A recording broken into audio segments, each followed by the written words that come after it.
About 6,000 years ago in southern Mesopotamia, roughly 20 city-states emerged between two unpredictable rivers, facing floods, scorching heat reaching 120 degrees Celsius, and constant warfare. Life was brutal and unforgiving, but for these determined Sumerians, survival somehow continued in the shadow of heat, thirst, and enemies at the gates.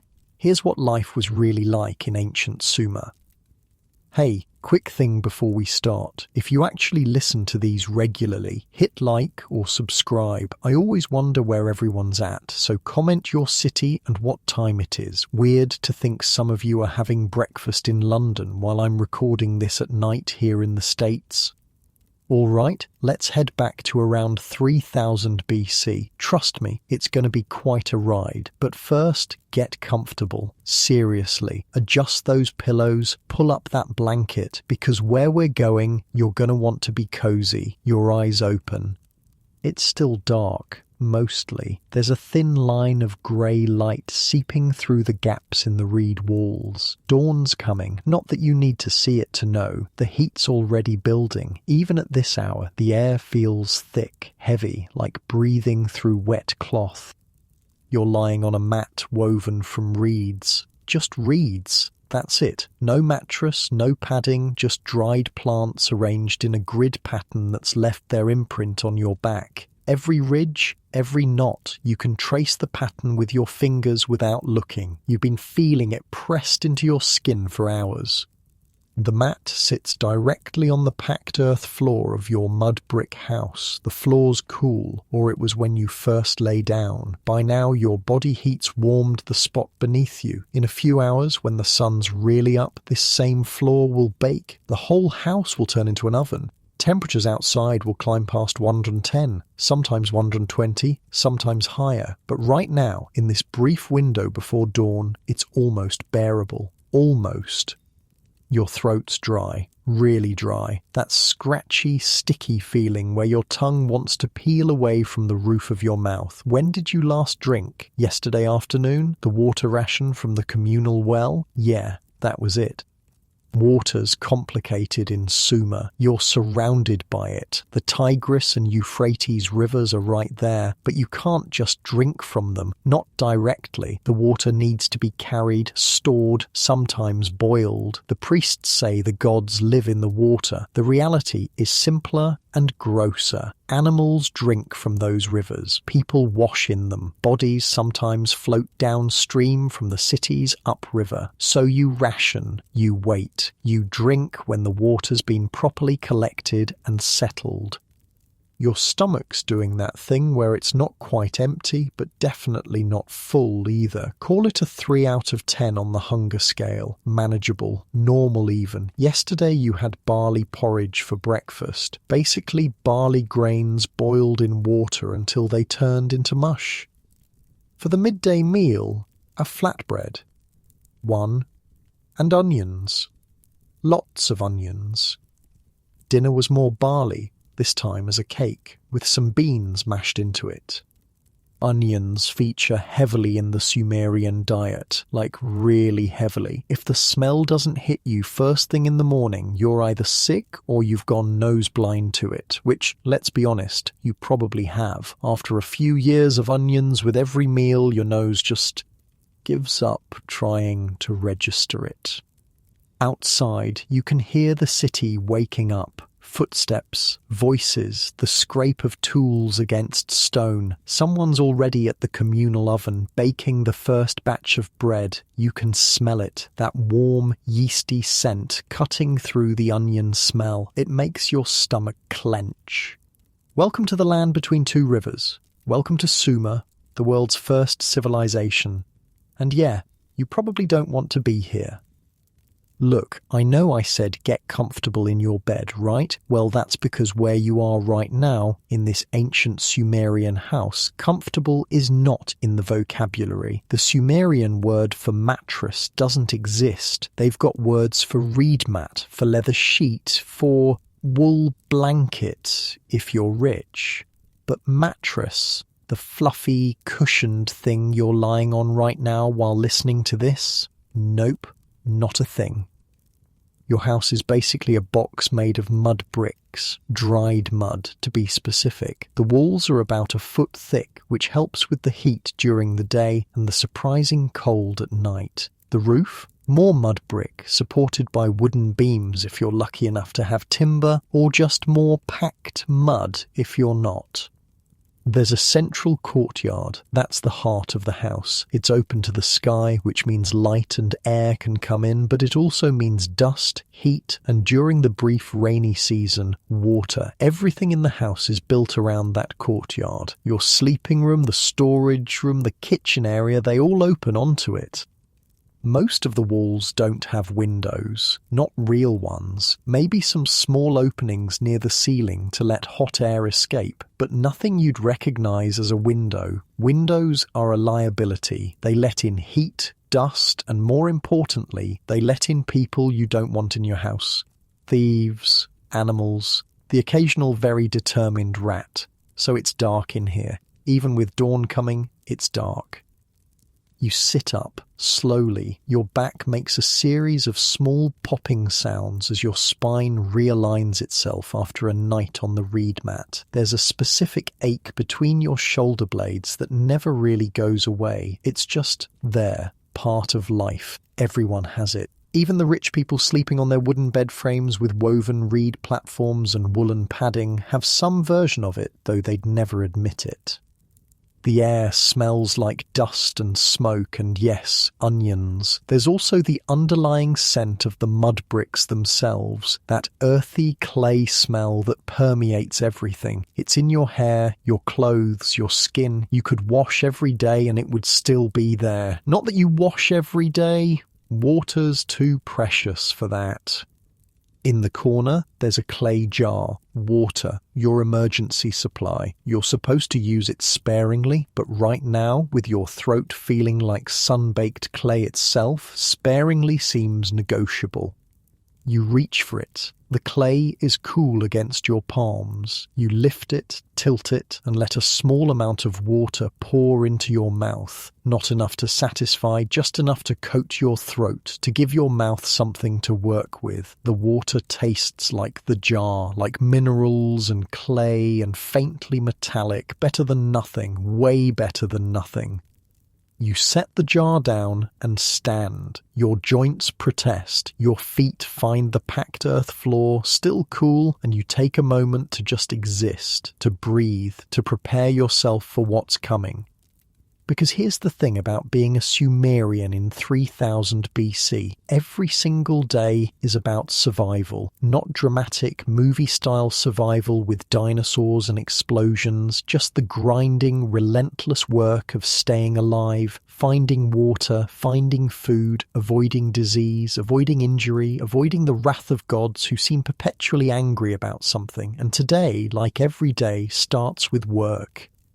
The sun's not even up yet, and you've got to get moving, because in Sumer, if you're not working, you're not eating, and if you're not eating, well, let's not think about that. You pull on your clothes. If you're a man, it's a knee-length skirt made from wool or linen. If you're a woman, it's a longer dress, also wool or linen. Both are basically rectangles of fabric wrapped around your body and held in place with a belt or pin.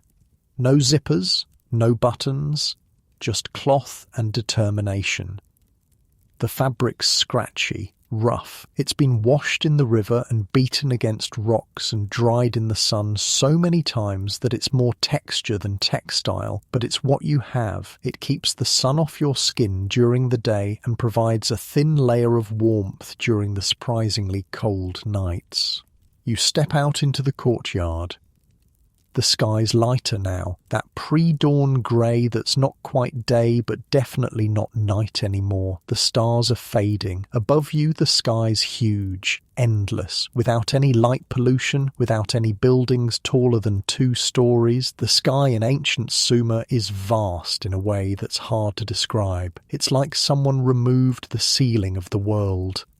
Other people are emerging from their sleeping rooms. Your family, if you have one, maybe your parents, your siblings, your spouse, your kids. Sumerian households are multi-generational. Everyone lives together. Everyone works together. Privacy is a concept that won't be invented for another few thousand years.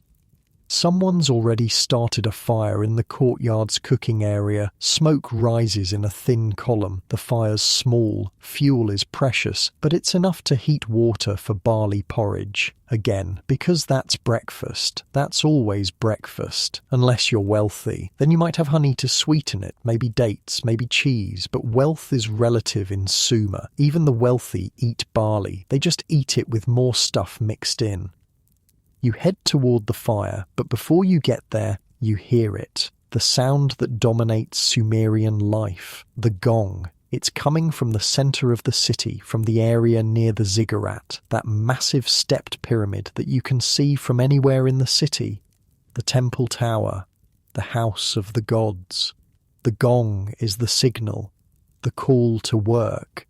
And in Sumer, work means the irrigation canals. Oh boy. Let me explain something about Sumerian cities. They exist because of one thing: water management. That's it. That's the whole civilization in a nutshell. Take away the canals, the dikes, the reservoirs, and Sumer disappears. The cities crumble. Everyone dies or moves away. It's that simple. The Tigris and Euphrates rivers flood every year. Unlike the Nile in Egypt, which floods predictably and gently, these rivers flood violently and randomly. One year, no flood. The next year, massive flooding that destroys everything. The rivers also change course sometimes, just deciding to flow in a completely different direction and leaving former cities stranded in the desert. So Sumerians built canals, lots of them, a network of waterways that crisscross the landscape, bringing water from the rivers to the fields, to the city, to the storage reservoirs. It's an engineering marvel. It's also a maintenance nightmare. Every single day, people need to work on the canals, clearing silt, reinforcing banks, checking for leaks, building new sections. It's back-breaking, relentless labour that never, ever ends. If you slack off, if you take a day off, the system starts to fail. And if the system fails, everyone dies. Not theoretically, actually dies. No water means no crops. No crops means no food. No food means starvation. So when the gong sounds, you go. You grab a tool, maybe a wooden shovel, maybe a basket for carrying dirt, maybe a hoe for breaking up dried mud, and you head toward the city gates. Other people are doing the same, hundreds of people, maybe thousands, depending on the size of your city. The streets of Sumer are narrow, maybe 6 feet wide. They're not paved, they're just packed earth, dusty in the dry season, muddy in the brief wet season. The houses press in on both sides, their mud brick walls creating a maze of passages that all eventually lead to the main thoroughfares. You pass a shrine. There's one on almost every corner, just a small alcove in a wall with a clay figurine of a god or goddess. Someone's already left an offering there, a piece of bread, a small cup of beer. The gods are always hungry, always thirsty. They need to be fed constantly or they get angry. And when gods get angry, bad things happen. Disease, floods, drought, war, all of it is because the gods are displeased. So you make offerings, you pray, you perform rituals, you do everything the priests tell you to do, and sometimes it works, sometimes the gods are appeased and life continues, sometimes it doesn't work, and people die. That's just how it is. You reach the city gate. It's massive. Thick wooden doors reinforced with bronze bands. They're open now, letting workers stream out toward the fields and canals. Guards stand on either side, armed with spears and copper axes. They're there to protect the city from raiders, from rival cities, from anyone who might want to steal Sumer's most valuable resources: grain, livestock, and people. Slavery exists in Sumer. It's common. When one city conquers another, the losers become slaves. They're brought back to work the fields, build the buildings, serve in the households of the wealthy. It's brutal. It's also just how things are done. You pass through the gate. The landscape beyond the city walls is a grid of irrigation canals and fields, green crops, barley, wheat, flax growing in neat rows, date palms providing shade and fruit, vegetable gardens full of onions, garlic, leeks, cucumbers, lettuce, all of it made possible by water drawn from the rivers through the canal system. And there they are. The canals, wide channels cut through the earth, some filled with flowing water, others partially dry and needing maintenance. This is where you'll spend your morning. This is where everyone spends their mornings. The overseer is already there, the guy in charge of organising the work crews. He's shouting instructions, pointing at different sections of canal, assigning people to different tasks. He reports to the Ensi, the political and religious leader of the city. The Ensi reports to the gods. Everyone reports to someone. That's the hierarchy. That's civilization. You're assigned to a crew working on a section of canal that's been filling up with silt. The water's flowing, but slowly, too slowly. If it gets any slower, the fields beyond won't get enough water. The crops will suffer. People will go hungry, so you dig. The sun's up now, fully up. The heat's building fast. Within an hour, it's already uncomfortable. Within 2 hours, it's genuinely brutal. The sun beats down on your back, on your head, on every exposed bit of skin. You're sweating. Everyone's sweating. The air shimmers with heat. You scoop silt from the canal bottom, load it into a basket, carry it to the embankment, dump it, return for more. Scoop, load, carry, dump, return. Again and again. The silt's heavy, wet. It clings to your shovel, your hands, your feet. Your back aches, your shoulders scream. Your hands develop blisters on top of the calluses you already have. This is life in Sumer. This is civilization. The world's first cities, built on the backs of thousands of people doing this exact same work, day after day, year after year, generation after generation. Around you, other people are doing the same thing. Men, women, even older children. Everyone works, everyone contributes. There's no concept of retirement or weekends or vacation time. You work until you physically can't anymore, and then you either have family to take care of you or you die. Fun times. The overseer walks along the embankment, watching, making sure everyone's working at the right pace, making sure no one's slacking. Sometimes he shouts encouragement, sometimes he shouts threats. The line between motivation and intimidation is thin in Sumer. Someone starts singing. A work song. It's rhythmic, meant to keep everyone moving in sync, meant to make the work slightly less unbearable. Others join in. The melody's simple, repetitive. The lyrics are about the gods, about water, about the harvest, about hoping this year is better than last year. Hoping is big in Sumer. You keep digging, the sun keeps climbing, the heat keeps building, your water ration ran out an hour ago, your throat's dry again, your lips are cracking, the sweat's evaporating as fast as your body produces it, leaving salt crystals on your skin. Not like your comfy bed right now, right? Not like your climate-controlled room with the glass of water on your nightstand. Not like your full stomach and your soft pillow and your complete lack of need to dig a canal before breakfast. You're welcome for the perspective. By the time the morning work shift ends, signalled by another gong from the city, you've moved several tons of silt. Your entire body hurts. You're dehydrated, exhausted, and covered head to toe in mud, but the canal's flowing better. The water's reaching the fields. The crops will survive another day, and so will you. You trudge back to the city with the rest of the workers. The sun's at its peak now. The heat's peaked too. It's easily over 110 degrees, maybe 115, maybe 120. In this climate, in this time before weather stations and thermometers, you measure heat by how it feels. And right now, It feels like walking into an oven. The city walls loom ahead. Even in their shadow, it's hot. The mud bricks absorb heat during the day and radiate it back out. The whole city bakes. The streets shimmer with heat waves. Dogs lie in whatever shade they can find, panting. Even the rats move slowly.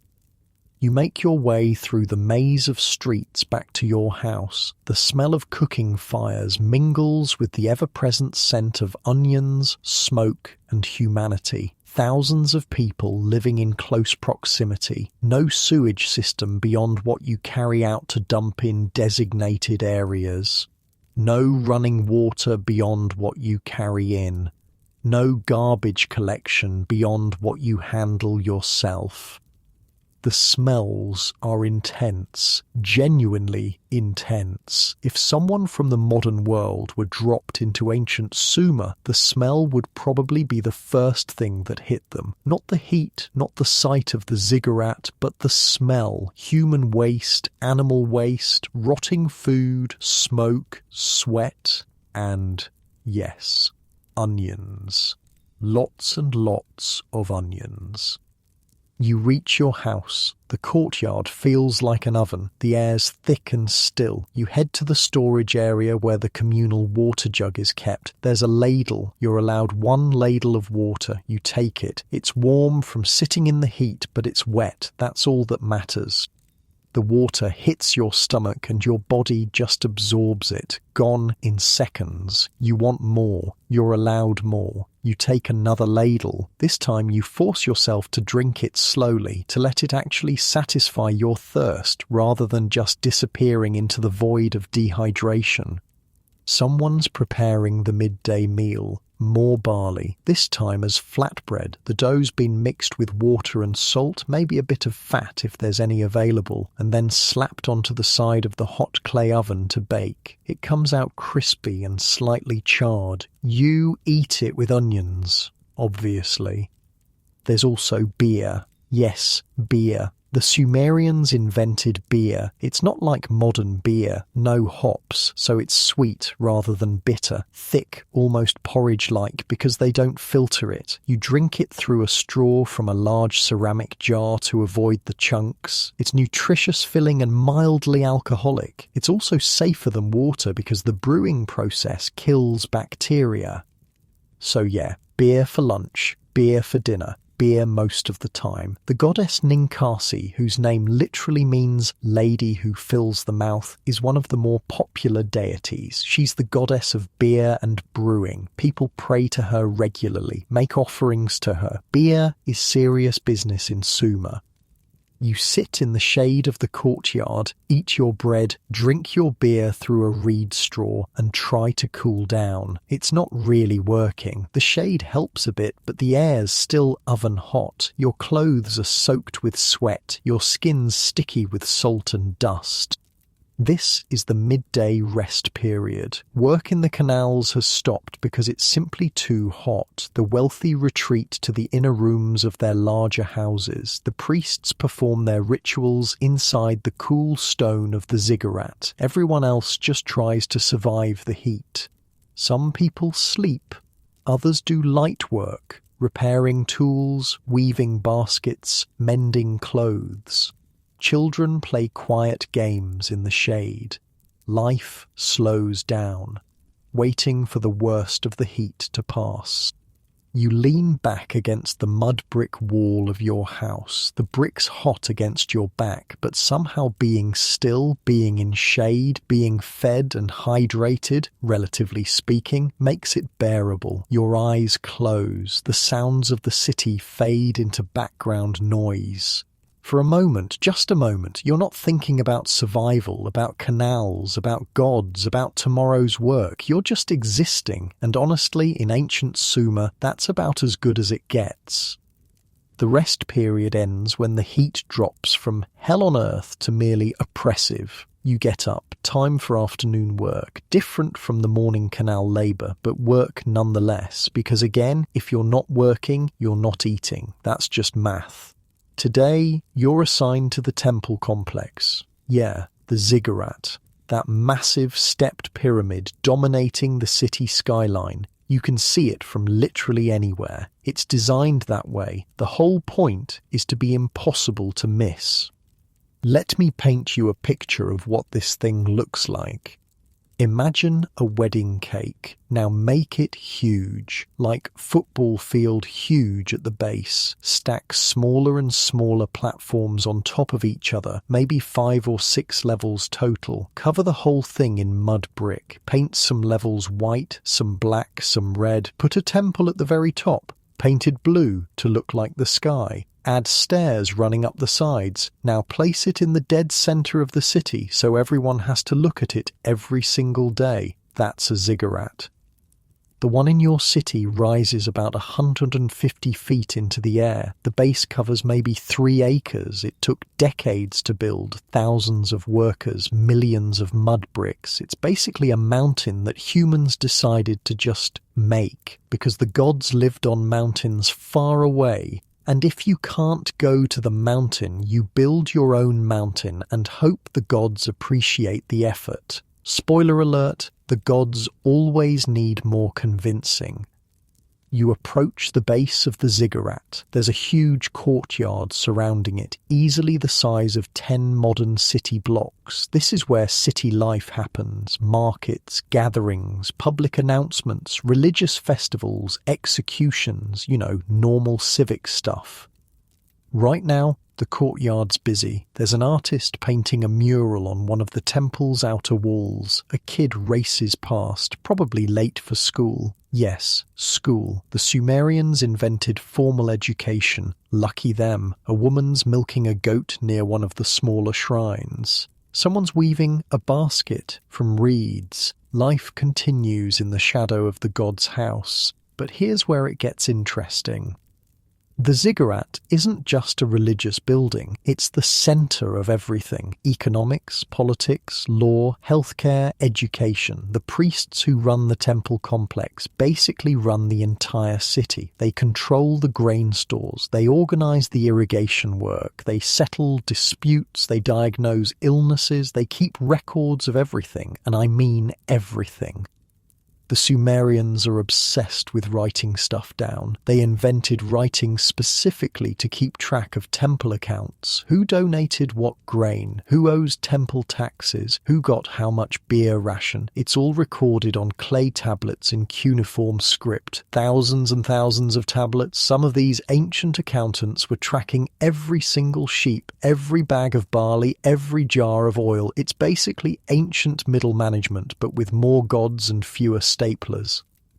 The priests are everywhere in the courtyard. You can spot them by their clothes, fancier than yours. Cleaner, definitely cleaner, made from better fabric. They wear these distinctive fringed garments, kind of like shawls. Some have their heads shaved, some have elaborate hairstyles.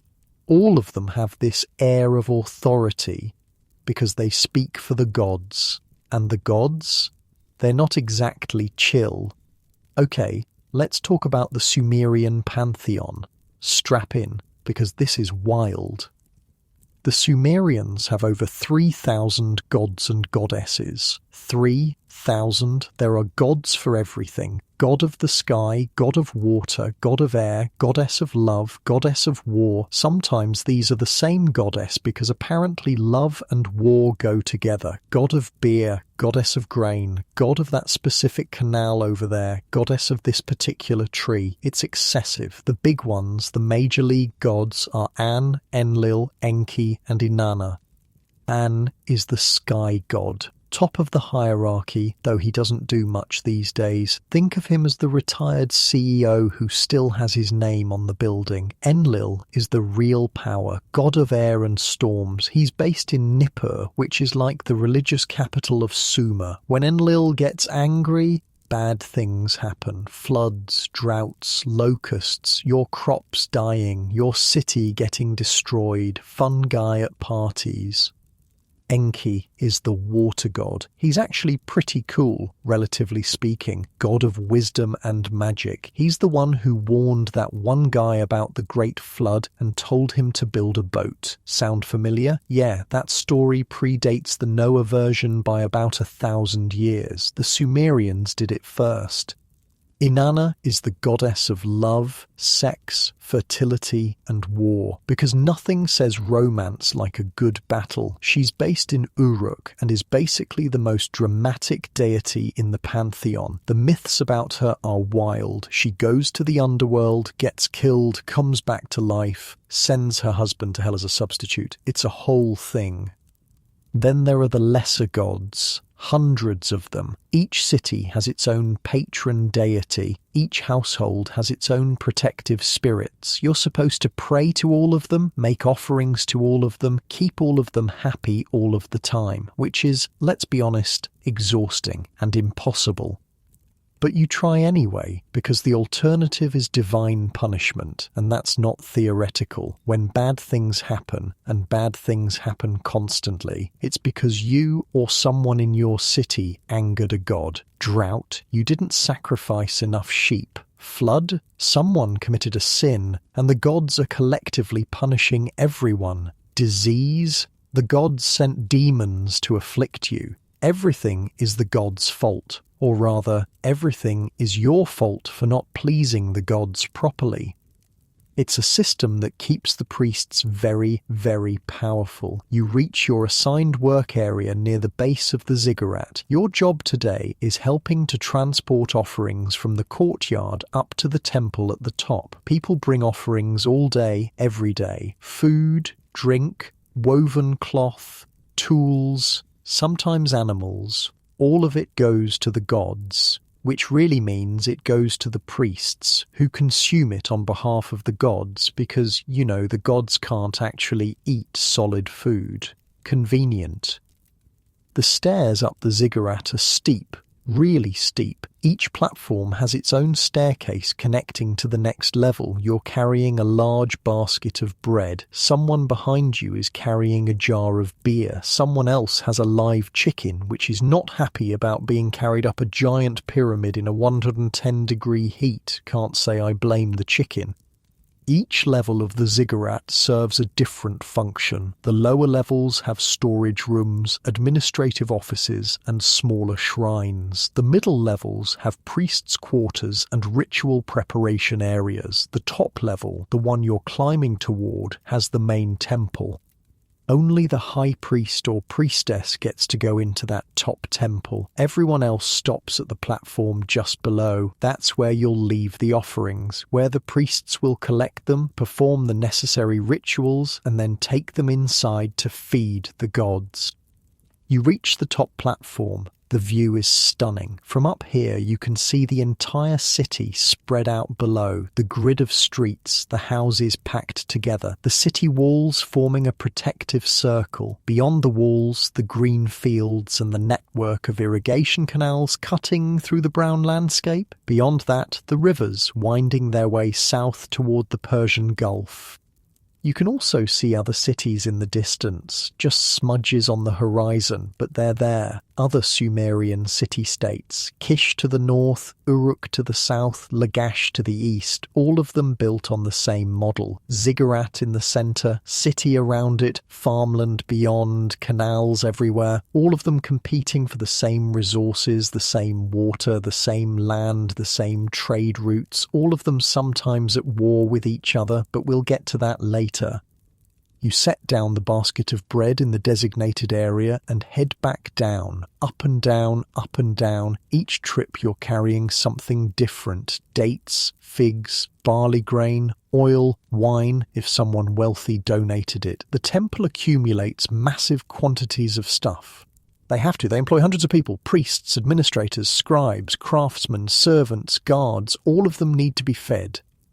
The temple is essentially a corporation, a very powerful, very wealthy corporation that also happens to commune with divine entities. On one of your trips down, you pass a group of student scribes sitting in the shade of the second platform. They're practicing their Cuneiform on clay tablets.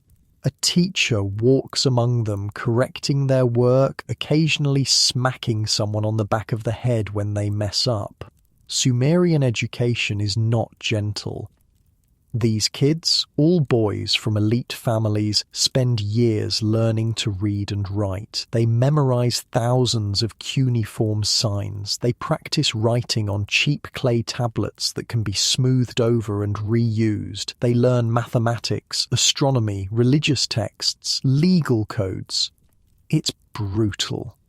There's this ancient text, basically a student's complaint letter, where he lists all the times he got beaten in a single day, for being late, for talking in class, for getting his writing wrong, for his handwriting being messy. The kid then asks his father to invite the headmaster over for dinner, gives the teacher gifts, and suddenly his writing is praised, and he's told he'll be a great scribe one day. First recorded case of apple polishing in human history. The teacher's walking past and he glances at you. Not in a friendly way, more like the way you'd glance at a piece of furniture. You're not in his social class, you're labour, he's educated elite. The distance between you and him is enormous. Sumer has a clear social hierarchy. At the top, the Ensi and his family. The Ensi is the political and religious leader. His name literally means the one who divides the temple land, because all land belongs to the gods and the Ensi manages it on their behalf.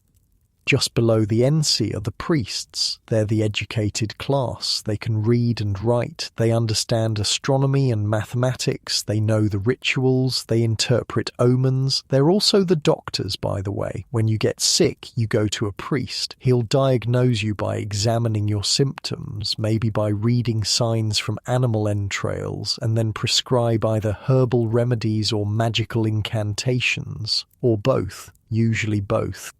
Below the priests are the merchants and craftsmen, people with specialised skills, potters, metalworkers, weavers, jewellers. They're not wealthy, but they're comfortable. They own their workshops. They can afford decent houses. Then there are the farmers and labourers. That's you. That's most people. You work the land, maintain the canals, build the buildings, do the physical labour that keeps the city running. You get paid in rations, beer, bread, barley, sometimes dates or fish, just enough to survive. At the bottom are the slaves, people captured in war, criminals, or people who sold themselves into slavery to pay off debts. They have no rights. They're property. They work the worst jobs for no pay beyond basic food and shelter. And everyone, every single person in this hierarchy is terrified of the gods. You finish your transport work as the afternoon starts cooling. Well, cooling. It's still over 100 degrees, but at least it's not 120. Progress.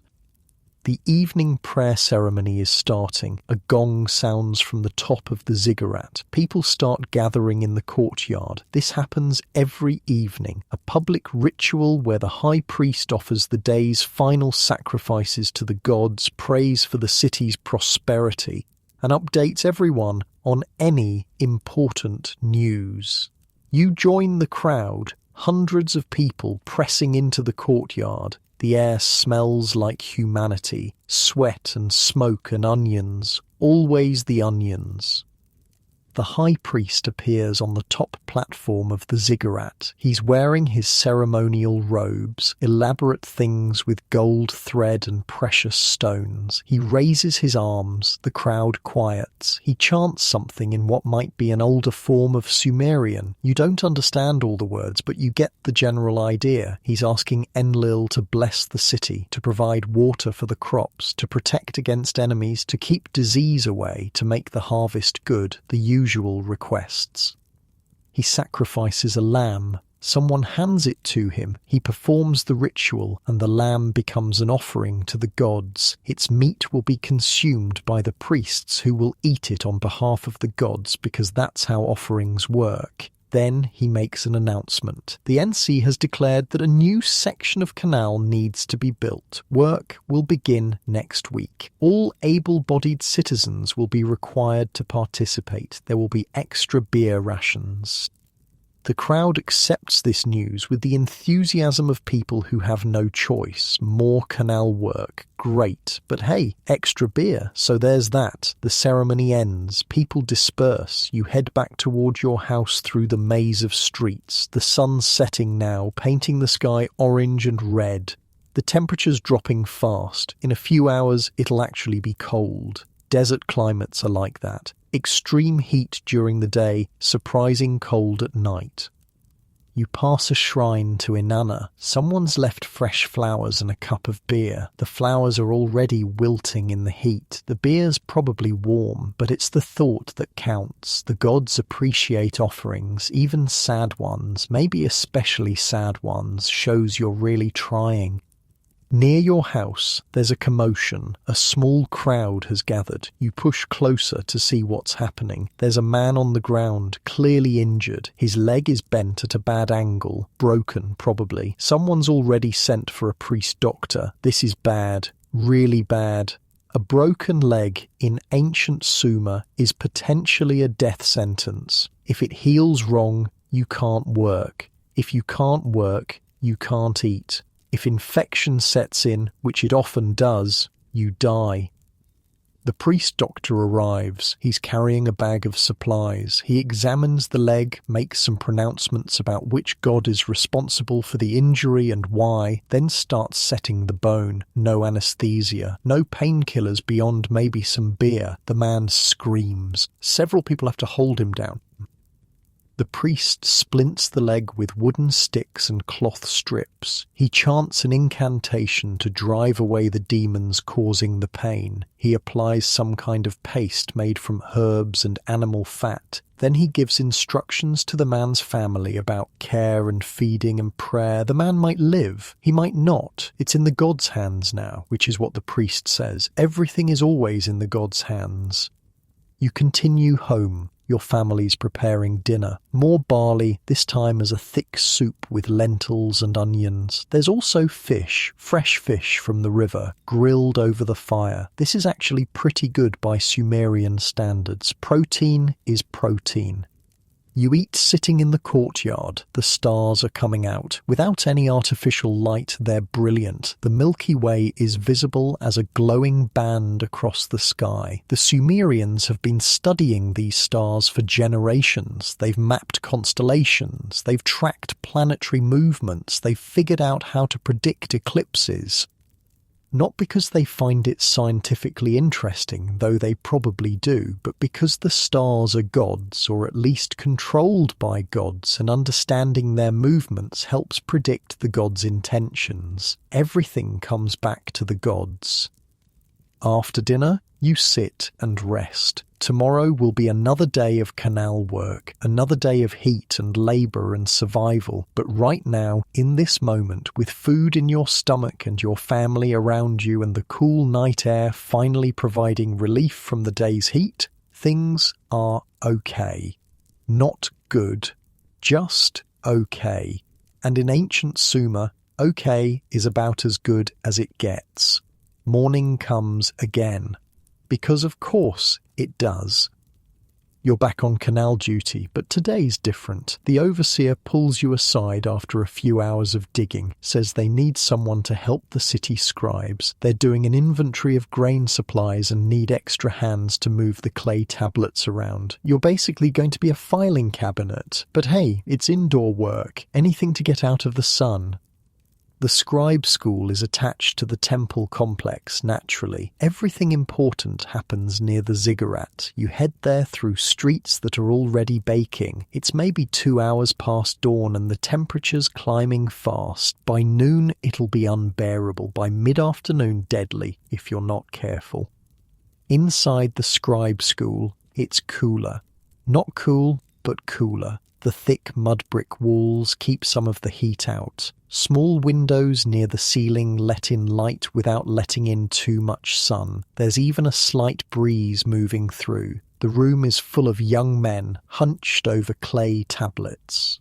Dozens of them, all writing. The sound is distinctive. Reed styluses pressing into wet clay, making little wet popping sounds. Scratch, press, pop. Scratch, press, pop, over and over. A teacher walks among them, hands behind his back, watching. He stops behind one student, looks at his work, and smacks him on the shoulder. Not hard, but not gentle either. Your signs are sloppy. Do it again. The kid smooths out his clay tablet with a wet rag and starts over.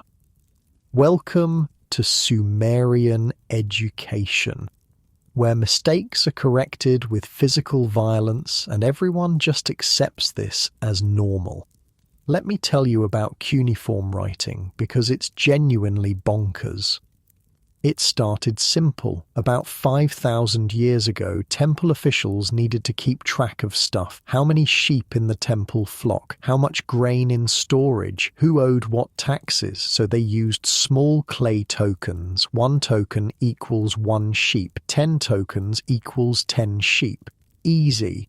Then someone had a brilliant idea. Instead of storing thousands of physical tokens, why not just press the tokens into soft clay to make an impression? Now you've got a permanent record without needing to warehouse all the tokens.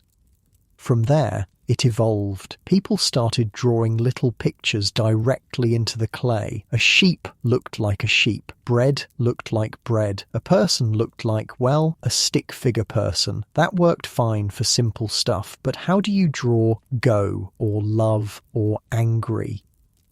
You can't just draw an emotion. So the Sumerians got creative. A picture of a foot meant foot, sure, but it could also mean walk, run, stand, go, movement. The same symbol could mean different things depending on context. Then they made the real leap. The symbols started representing sounds instead of just things. In Sumerian, the word ti means both arrow and life, so the symbol for arrow could be used anywhere the sound ti appeared, regardless of what the actual word meant. Boom, phonetic writing system. This meant you could write anything. Full sentences with grammar, tone, emotion, stories, laws, shopping lists, angry letters to your lazy brother, poetry, medical prescriptions, literally anything that could be spoken could now be written. The script looks like little wedge-shaped marks pressed into clay. That's why we call it cuneiform, from the Latin cunus, meaning wedge. The scribes use a reed stylus, cut at an angle, and press it into wet clay tablets. Here's the thing though, there are about 2,000 different cuneiform signs. 2,000, and that's just a start. Over time it got simplified to only 600 or so commonly used signs, but still, 600 symbols you need to memorize. Each symbol can have multiple meanings depending on context. Some symbols represent things, some represent sounds, some represent both, some represent syllables, some represent whole words. There's no consistent rule, you just have to memorize all of it.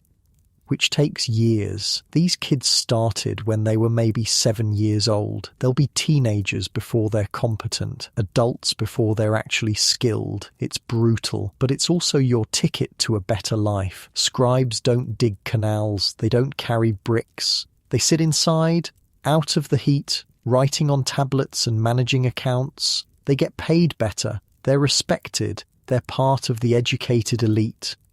So parents who can afford it send their sons to scribe school, pay the tuition, accept the beatings as part of the process, hope their kid makes it through.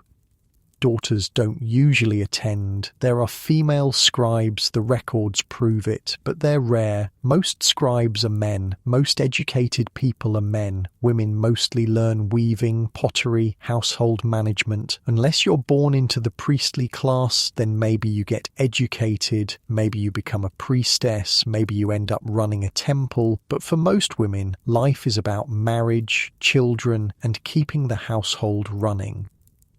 Not great, but again, this is 3000 BC. Gender equality won't be invented for another 5,000 years. The head scribe sees you and waves you over. He's older, maybe 50. That's ancient in Sumer. Most people don't make it past 40. He's got the characteristic scribe posture, shoulders slightly hunched from years of bending over tablets. You, can you count? You nod. Everyone in Sumer can count. You have to. Rations are measured. Work is tallied. Beer is counted. If you can't count, you get cheated. Good. Start moving these tablets to the storage room. Carefully, drop one and I'll have you beaten. He's not joking. These tablets represent records, legal documents, contracts, religious texts, temple accounts. They're valuable, more valuable than you are, frankly.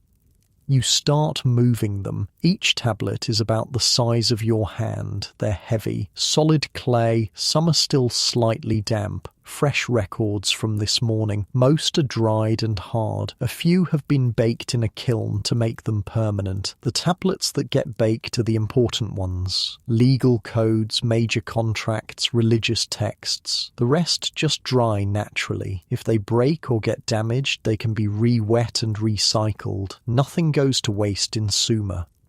As you carry tablets, you glance at some of the texts. You can't read cuneiform, you're not educated, but you can recognize some symbols, numbers mostly, and your own name, which is basically the only thing most non-scribes can write. One tablet is an account of sheep. How many sheep the temple owns, how many were born this year, how many died, how many were sacrificed, how much wool they produced. Every single sheep is tracked.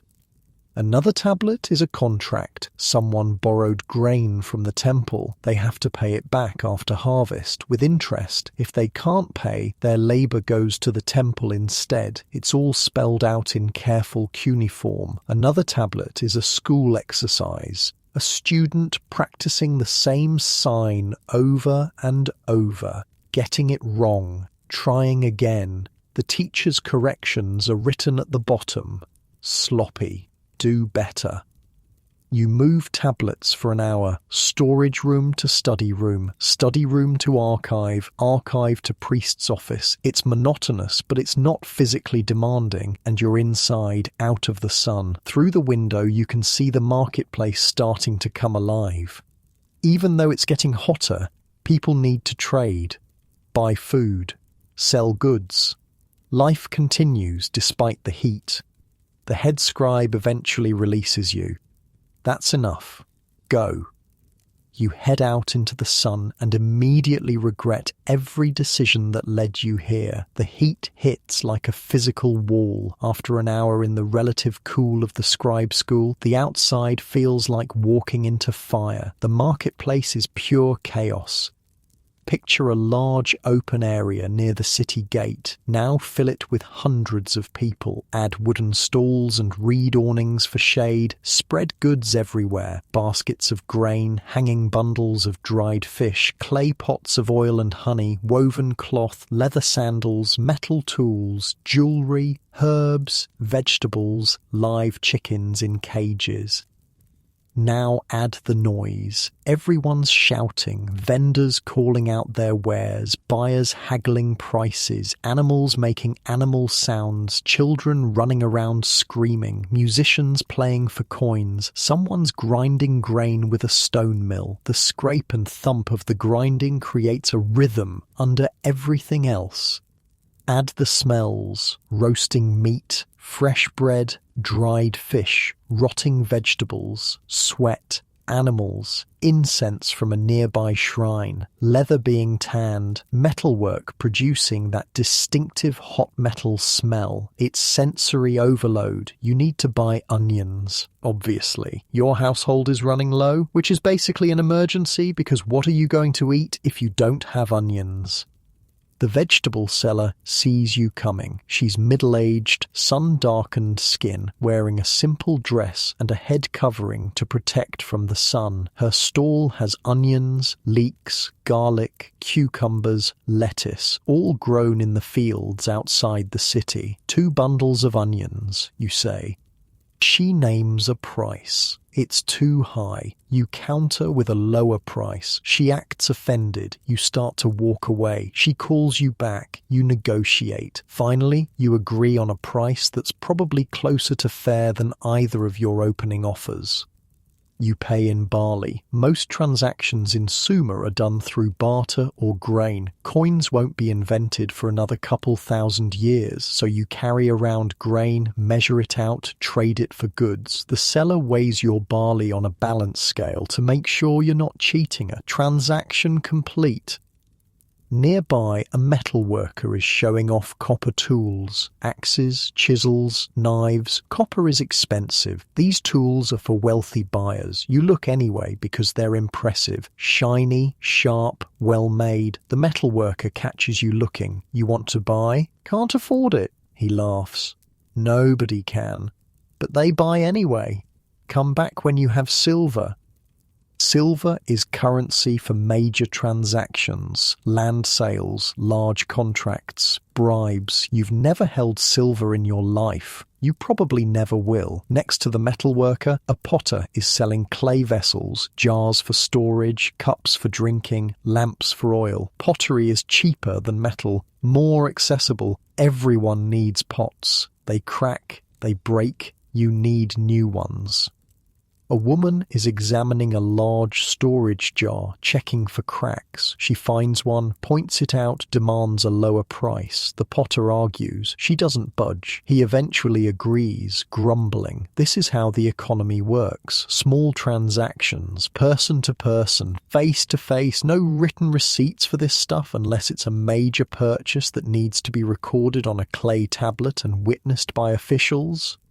Near the edge of the market, there's a beer cellar. This is what you really came for. Your household's beer supply is low. The cellar has large ceramic jars of beer covered with cloth to keep flies out. You can smell it from here. Sweet, yeasty, thick. How much for a full jar? She names the price. You don't bother negotiating. Beer prices are pretty standard. Everyone knows what beer costs. You hand over more barley and she fills your jar. You'll carry it home carefully because if you drop it and the beer spills, your family will murder you. While she's filling your jar, you notice a man at the next stall selling something unusual. Shells. Not local shells, exotic ones. Shells from far away, probably the Persian Gulf coast. Where'd you get those? You ask. Trader brought them from Dilmun, 3 weeks' journey. Beautiful, yes, Dilmun, the island the Sumerians believe they came from originally. Paradise, the home of the gods. It's also a real place you can sail to if you're brave or stupid enough to make the journey. Trade is huge in Sumer. The river valleys don't have much wood, no metals, no stone. Everything has to be imported, so traders travel up and down the rivers to the mountains, to the coast, bringing back timber from Lebanon, copper from Anatolia, shells from the Gulf, lapis lazuli from Afghanistan. Yeah, Afghanistan. People are trading goods across thousands of miles in 3000 BC. It's genuinely impressive. You buy your onions and beer and head home before the midday heat gets worse. Too late. It's already worse. The sun's directly overhead, no shadows, no shade except inside buildings. The air shimmers. The streets are almost empty. Anyone with sense is inside. You rush home. The beer jar is getting heavy. Your arms are tired. The onion bundles keep slipping, but you make it. The households in the courtyard, sitting in what little shade exists. Someone's already prepared a midday meal. Bread, dried fish, dates, and now beer, thanks to you. You're a hero. You eat, you drink, you rest. Outside, the city goes quiet. This is the hottest part of the day. Even the birds stop singing. Even the dogs stop moving. Everything just stops and waits for the temperature to drop. You lean against the courtyard wall and close your eyes, just for a moment, just to rest. Your mind drifts, thinking about the scribes and their tablets, the marketplace chaos, the exotic shells from Dilmun, the copper tools you'll never afford, the beer you're drinking right now through a reed straw, thick and sweet and filling. Life in Sumer is hard, no question, but it's also life. People trade, people talk, people create, people survive. They've built cities in a desert, they've invented writing, they've developed agriculture, mathematics, astronomy, they've created art and music and poetry. They've also created massive inequality, brutal working conditions, and a religious system based on fear. So it's not all positive. But they're trying. Humans are always trying. Even 5,000 years ago, even in the brutal heat of Mesopotamia, people were figuring things out. Building, creating, surviving, and honestly, from your comfortable bed right now, with your climate control and your clean water, and your full stomach, and your complete lack of onion-based meals, you can appreciate their effort, even if you wouldn't want to live there. Not even for a day. The heat continues. The afternoon stretches. Time moves slowly when you're trying not to move at all. Eventually, someone suggests going to the river, the public bathing area. It's not far, and it's water, cooler than the air anyway. You go. The river's crowded. Everyone had the same idea. People are wading in, splashing each other, washing off the day's dust and sweat. Kids are playing. Women are washing clothes by beating them against rocks. Men are swimming to the deeper parts. The water's murky, brown with silt. Definitely not clean by modern standards, but it's wet and it's cooler than the air, and right now that's all that matters. You wade in up to your waist. The water feels amazing. The heat finally releases its grip on you. Your body temperature drops. Your breathing slows. You dunk your head under, hold your breath, come up gasping. Better, so much better. You stay in the water for a while, just existing, floating, watching the sky, watching other people do the same thing. This is life in ancient Sumer. Brutal heat followed by brief relief, hard work followed by simple pleasures, survival punctuated by moments where you remember why surviving is worth it. The sun starts dropping toward the horizon, the heat breaks, people start leaving the river, heading home for the evening meal. You follow, dripping, cooler, refreshed. Tomorrow you'll be back digging canals, but right now you're okay. And in Sumer, okay is pretty damn good. The next morning, something's different. You can feel it before you're fully awake. There's tension in the air. Voices outside aren't the usual lazy morning conversation. They're urgent, sharp. You get up fast. In the courtyard, your neighbours are gathered. Someone's talking quickly, gesturing. You catch fragments. Scouts reported yesterday. Kish is mobilizing. The Lugal says, "Oh no, war." Let me explain something about Sumer. There are roughly 20 city-states scattered across southern Mesopotamia, all within about 300 square miles. That's tiny. You can see neighbouring cities from your ziggurat's top platform on a clear day. All these cities need the same thing: water. From the same rivers, for the same fields, to feed the same growing populations. You see the problem. When one city builds a canal and diverts water upstream, the cities downstream get less water. Their crops suffer, people go hungry, tensions rise, diplomats fail, and eventually the Lugal calls up the army. The Lugal is different from the Ensi. The Ensi runs the city day to day, manages the temples, oversees the irrigation. He's administrator-in-chief. The Lugal, which literally means big man, is the war leader. When things get dangerous, when the city needs defending or attacking, the Lugal takes over. Originally, the Lugal was temporary, elected during emergencies. When the crisis passed, power returned to the Ensi and the Council of Elders. Democracy, sort of. Collective decision-making. But here's what happened. Wars kept happening. Crises kept emerging. The Lugal kept getting called up. Eventually, some Lugals just didn't give power back. They kept it, made it permanent, made it hereditary, passed it to their sons. That's how you get kings. Your city's Lugal is a guy named Mescalamdug, not the brightest torch in the temple, but he's big and he's mean and he knows how to swing a copper axe. More importantly, he's got the backing of the city's warriors and enough of the priests to legitimize his rule. Word is spreading fast through the city. Kish is preparing an attack. Kish, the city to the north, they've been aggressive lately. Their new king, some guy named Enmabarajesi, has been expanding, conquering smaller cities, building an empire. Now he wants your water. By midday, the whole city knows.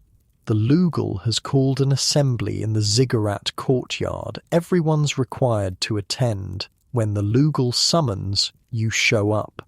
Period. The courtyard is packed. Thousands of people pressed together in the heat. The Lugal stands on the lower platform of the ziggurat, elevated enough that everyone can see him. He's wearing armor, bronze breastplate, leather kilt reinforced with metal studs, a copper helmet that gleams in the sun. He's trying to look impressive. It's working. Kish threatens our water. He shouts. His voice carries across the courtyard. They build their canals. They take what belongs to our gods. They starve our children. The crowd murmurs. Angry, scared, both. We will not surrender. We will not beg. We will fight. Cheering. Not everyone, but enough. War means danger, but it also means glory. Loot, slaves, land. For the warriors, anyway. For everyone else, it means terror and possible death. Every able man will serve. Bring your tools, your weapons, your courage. Tomorrow we march. More cheering. The Lugal raises his axe. The copper blade catches the light. The crowd roars. You feel sick. See, here's the thing about Sumerian warfare. It's not professional soldiers fighting other professional soldiers on some distant battlefield. It's farmers and labourers and craftsmen, handed weapons, told to march to the neighbouring city and ordered to kill the farmers and labourers and craftsmen there.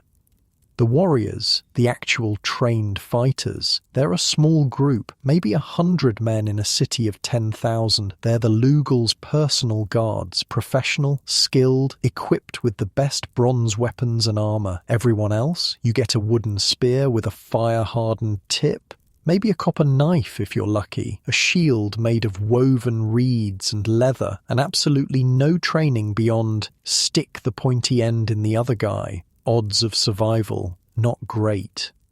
That night, the city buzzes with preparation. Families gather in their courtyards, talking in hushed voices. Some people pray to the gods, some sharpen tools, some just sit quietly, processing what's coming. Your family gives you their version of encouragement.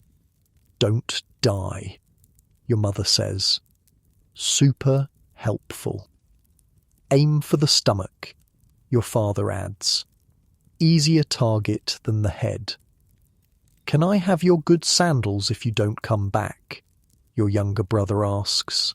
Family bonding at its finest.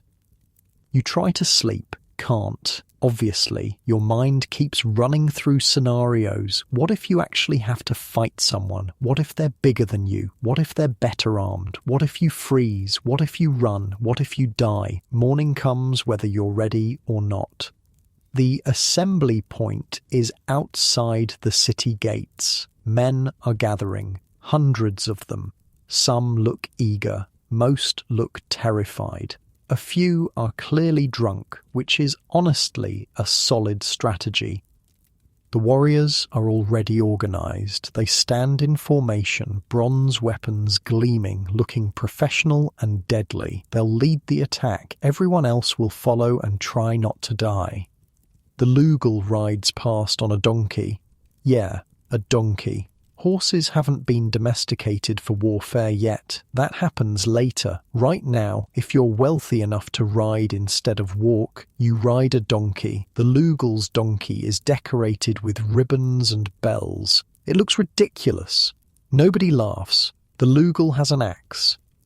A priest performs a blessing, asks Enlil to grant victory, promises sacrifices if the battle goes well, threatens the enemy's gods, which seems unwise, but what do I know about Bronze Age theological trash talk? Then you march. The heat is already building. It's maybe 2 hours past dawn, and you're sweating. The copper knife at your belt feels heavy. The spear in your hand feels inadequate. Your shield, basically a wooden frame with leather stretched over it, feels like it might stop a strong sneeze, but nothing more. The distance to Kish is about 15 miles. That's a full day's march in this heat, carrying weapons and supplies. No one's in formation. It's just a mob of armed men trudging north through the dust. Some guys are singing war songs, boasting about what they'll do to the enemy, talking big. It's definitely helping their courage, possibly making them overconfident. Others walk in silence, eyes down, just putting one foot in front of the other. You're in the silent group. Around noon, the march stops. Heat's too extreme. Everyone collapses in whatever shade they can find. Water's distributed, it's rationed carefully. Beer too. You drink both, trying to rehydrate and calm your nerves simultaneously. A guy next to you is praying. Hands pressed together, eyes closed, lips moving, asking the gods for protection, for survival, for his family to be okay if he doesn't make it back. You start praying too. Can't hurt. The march resumes in late afternoon when the temperature drops slightly. By evening, you're close. You can see Kish in the distance. Walls, buildings, their ziggurat rising against the darkening sky. They know you're coming. They saw the dust cloud miles away. They're ready. The army camps for the night within sight of Kish's walls. Fires are lit. Food is distributed. More prayers happen. The warriors gather separately, planning. The Lugal consults with his commanders.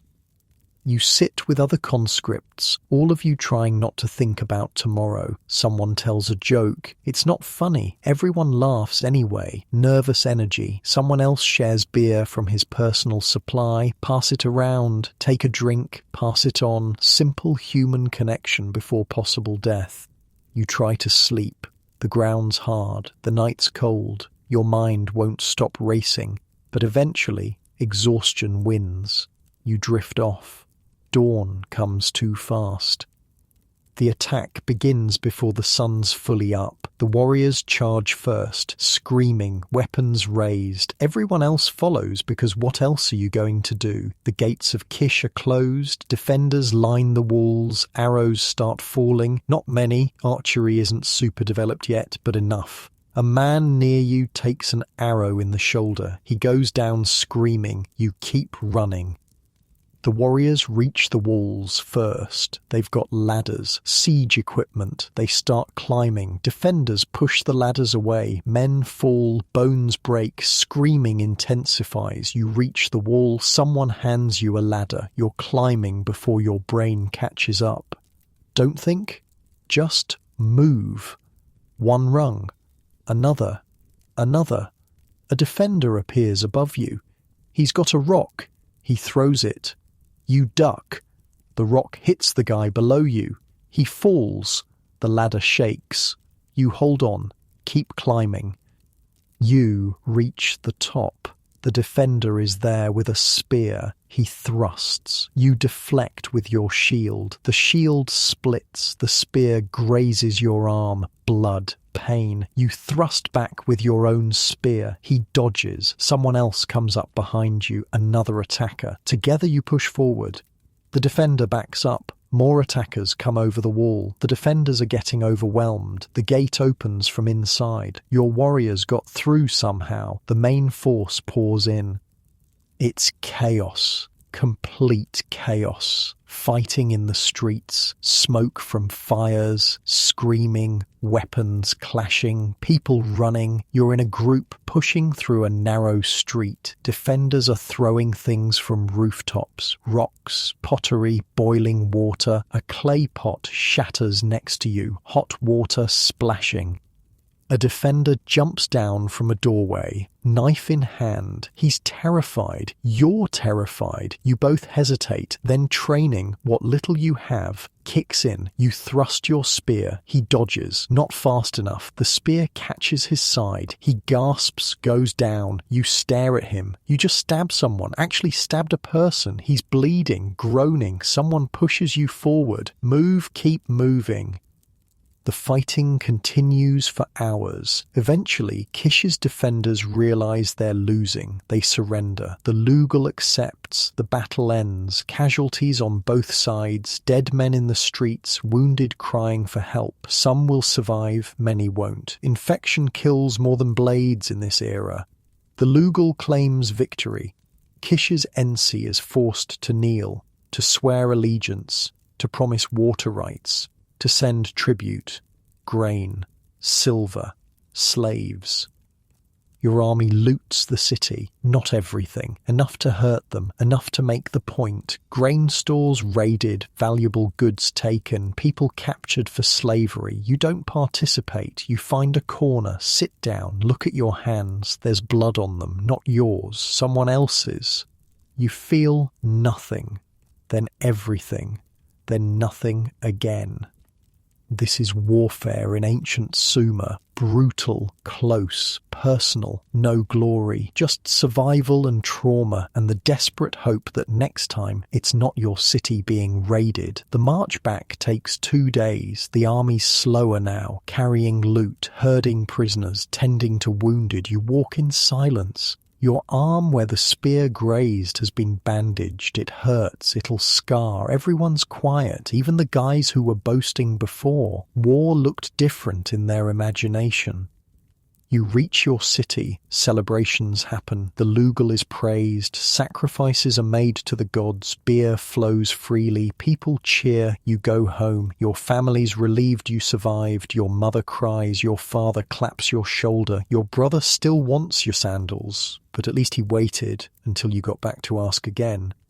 That night, you lie on your reed mat, staring at the ceiling. The scrape on your arm throbs, your muscles ache. Your mind replays the fighting, the defender's face, the blood. Tomorrow you'll go back to the canals, back to normal work. Life continues, but something's changed. You've seen what civilization costs, what it takes to maintain these cities, these canals, this fragile structure of society built on mud bricks and human labor. It's not just work, it's violence, control, power.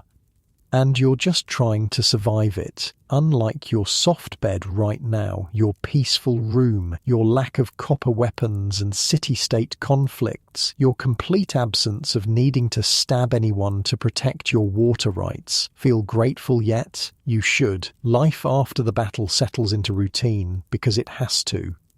Your arm heals, slowly. The scar's there now, a reminder you'll carry forever. But the wound closes. You go back to canal work. The city goes back to its daily grind. The loot from Kish gets distributed. Extra grain rations for a few weeks, which is nice. The prisoners get put to work on the hardest jobs. The Lugal gets praised in songs, and life continues. You're working a section of canal near the fields when you see it, the thing that's been changing agriculture for the past few generations, but still blows your mind every time you watch it work. The plough. Before the plough, farming was brutal. You'd take a stick, basically a sharpened branch, and jab it into the soil, make a hole, drop in a seed, cover it, move 6 inches, do it again for an entire field. Your back would be destroyed by noon. The plough changed everything. It's simple, really. A wooden blade attached to a frame. You hitch it to an ox. The ox pulls. The blade cuts through the soil, turning it over, making a furrow. You walk behind, dropping seeds into the furrow. The ox does the hard work. You just guide it. One person with a plough can do what used to take 10 people with sticks. Maybe 20. That means fewer people need to farm, which means more people can do other things. Be scribes, craftsmen, merchants, priests, warriors. The plough created specialized society. The guy working this plough is named Lugal something. Everyone's named Lugal something or N something or some variation of god names. Sumerian naming isn't creative. Watch this, he says, grinning. He's clearly proud of his ox and his plough. The ox leans into the harness, muscles straining. The plough blade bites into the earth. The soil turns over, dark and rich. One pass and he's created a furrow that would have taken you an hour to make by hand. Beautiful, right? He says. It is. In a weird agricultural way, it's genuinely beautiful, efficient, elegant, problem-solving at its finest. How long to plough the whole field, you ask? 2 days, maybe 3. Used to take 2 weeks with hand tools. Progress. He continues ploughing. You watch for a bit, then head back to your canal work. But your mind's stuck on the plough, on how one invention can change everything, can free up time, can create new possibilities. The Sumerians are good at this, creating tools, solving problems, figuring things out. Take the wheel, the freaking wheel. You'd think wheels would be for transportation first, right? For moving heavy things. Nope. The first wheeled carts were for religious ceremonies, for carrying statues of gods in processions, for showing off during festivals. Only later did someone think, hey, maybe we could use this for regular stuff too. Now wheels are everywhere, carts for hauling grain, for transporting bricks, for moving goods to market, and of course, for war. The Lugal has war chariots. Well, chariots is generous. They're basically carts with 2 wheels pulled by donkeys, not horses, donkeys, with a driver and a guy holding a spear. Donkey-powered war machines. It sounds stupid. It kind of is stupid, but it works. You can move faster than infantry. You can charge through enemy lines. You can create chaos and fear until your donkey gets spooked and runs away, which happens more often than the Lugal would like to admit. Someone once joked that the military should call them donkeyry instead of cavalry. That person got beaten for disrespecting the Lugal's army. Worth it, though. The joke was solid. Evening comes. You finish work, head home, clean up as best you can with rationed water. Dinner's the usual. Barley, onions, some dried fish, beer through a straw because it's thick and chunky, and drinking it normally means getting a mouthful of grain sediment. After dinner, you're sitting in the courtyard when a neighbour comes by. He's a craftsman, makes pottery. Good at it too. Got something to show you, he says, excited. He's holding a piece of soap. Yeah, soap. The Sumerians invented soap. It's not like modern soap. No fragrance, no moisturizers, just pure cleaning power. They figured out if you mix animal fat with lye, you get this substance that removes dirt, actually removes it instead of just smearing it around like water does. Made it this morning, he says proudly, trying to perfect the ratio. He's been experimenting for weeks. Too much lye and it burns your skin. Too little and it doesn't clean. Getting it right requires precision. Try it. You take the soap. It's grey, kind of grainy, smells weird. You rub it on your hands with a bit of water. Foam appears, actual foam. You rinse. Your hands are cleaner than they've been in months. This is wild. Right? I'm going to sell it at the market. People will pay for this. He's probably right. Cleanliness is valued in Sumer, even if it's hard to achieve. The wealthy pay good money for perfumes and oils. Soap fits right in. Your neighbour heads off to show other people his invention. You sit back down, still marvelling at your clean hands. It's the little things, small improvements, incremental progress. That's how civilization works, not giant leaps, just people solving small problems one at a time. The sky's darkening, stars are coming out. You've got some free time before bed, so you head to the small shrine on your street corner. There's going to be a gathering. People meet there sometimes in the evenings to talk, share news, drink beer. When you arrive, a group's already there. Someone's brought a board game. It's the racing game. Players move pieces around a board trying to be first to finish. Dice made from sheep knuckle bones determine how far you move. Gambling's involved, naturally. Small bets, a bit of grain here, a cup of beer there, nothing serious, just entertainment. You watch a few rounds, the dice are loaded, not intentionally, just because knuckle bones aren't perfectly balanced. Everyone knows, everyone accepts it. Part of the game's charm is figuring out which way the dice prefer to land.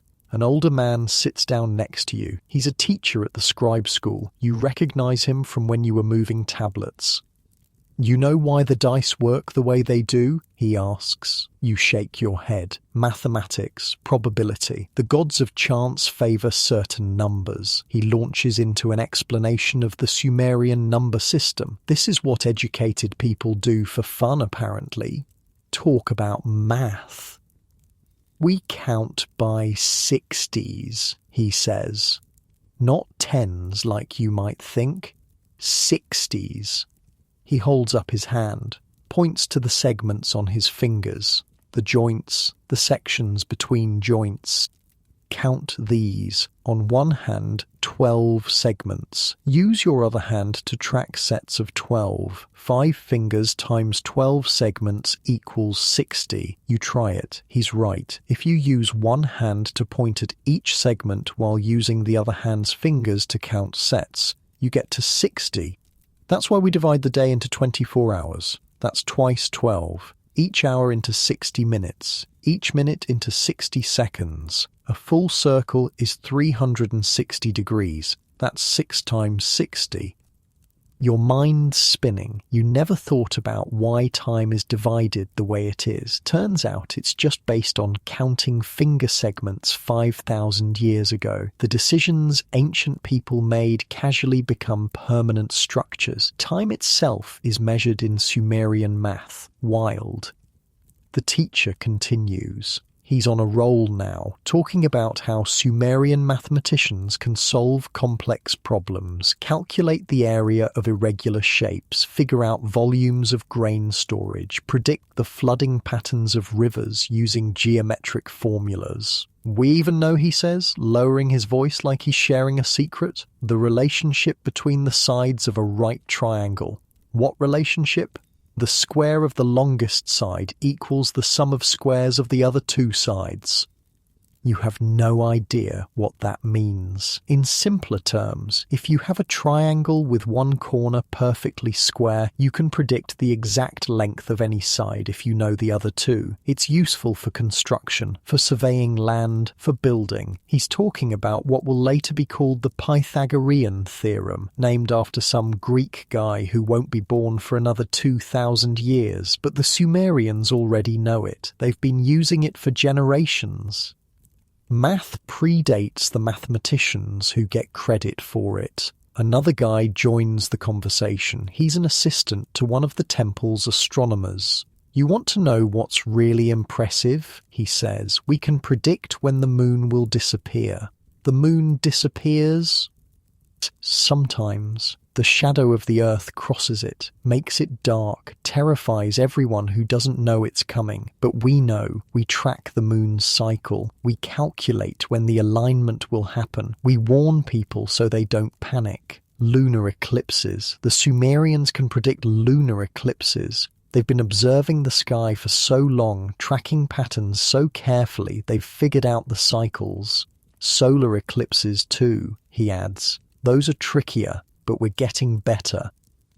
The conversation shifts to the calendar, how it's based on lunar cycles, 12 months of 29 or 30 days, about 354 days total, but that's 11 days short of a solar year, so every few years they add a 13th month to sync it back up.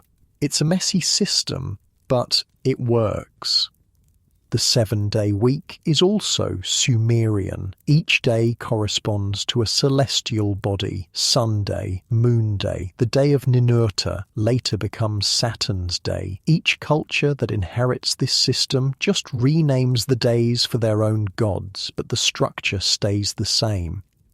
You're sitting here in 3000 BC, listening to educated people casually discuss concepts that will define human civilization for the next 5,000 years. They don't know they're being groundbreaking. To them, it's just solving practical problems. When does the harvest happen? Track the moon.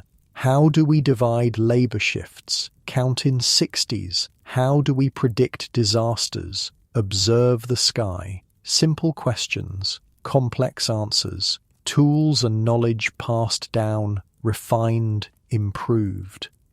Someone breaks out a lyre, music time. The lyre's a stringed instrument, shaped kind of like a U with strings stretched across. The sound is beautiful, soft and melodic, perfect for evening gatherings. The player starts a song everyone knows. It's about Inanna, the goddess of love and war, about her descent to the underworld. People join in singing. You don't know all the words, but you hum along. Music is huge in Sumer. Drums, flutes, harps, lyres. The wealthy have private musicians. The temple has whole orchestras for ceremonies. Even regular people make music. It's part of life, part of how stories get told and remembered. No written musical notation yet. Everything's memorized, passed down teacher to student. Variations emerge, songs evolve, but the core melodies persist. The beer jar makes another round. You take your turn drinking through the communal straw. The beer's good tonight. Sweet, thick, filling. You can taste the barley and dates used in brewing. Beer brewing is an art in Sumer. The goddess Ninkasi, lady who fills the mouth, oversees it. There's literally a hymn to her that doubles as a brewing recipe. Singers perform it during festivals, describing each step, how to prepare the grain, how to mix it with water and dates, how to ferment it, how to strain it. Religion and practical knowledge intertwined. No hops in the beer, so it's not bitter. More like liquid bread, nutritious enough to count as a meal. Safer than water because the brewing process kills bacteria. Everyone drinks it, kids, adults, elders. It's not about getting drunk, though that happens. It's about hydration and nutrition. The gathering continues into the night. More music, more conversation. Someone tells a story about the Great Flood, how the god Enki warned one man to build a boat, how he loaded it with animals and plants, how everything else drowned, how life started over. It's a story everyone knows, gets told and retold. Details change depending on who's telling it, but the core stays the same. Gods got angry. Flood happened. Humanity survived by being clever and lucky. Eventually, people start drifting home. You do the same, walking through dark streets under brilliant stars. No streetlights, no light pollution, just starlight and the occasional oil lamp in a window. Back home, your family's already asleep. You find your spot on the reed mat. Lie down. The familiar ridges press into your back. The air's cool now, almost cold. You pull a wool blanket over yourself.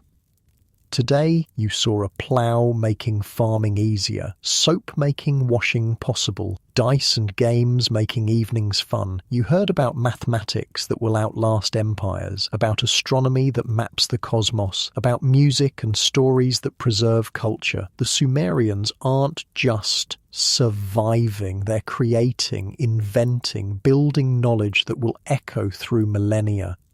And you're just a regular person, a canal digger, someone who got conscripted for war and lived to tell about it, someone who drinks beer through a straw and sleeps on a reed mat and works in brutal heat. But you're part of it, this grand experiment called civilization, where people come together, solve problems, create tools, share knowledge, where innovation happens not in isolation but in communities, where one person's clever solution becomes everyone's standard practice. It's messy, violent sometimes, unfair often, but it's also genuinely impressive. Unlike your modern bed, your climate control, your instant access to all human knowledge through a device in your pocket, your complete lack of needing to count finger segments to do math. You've got it easier. Way easier.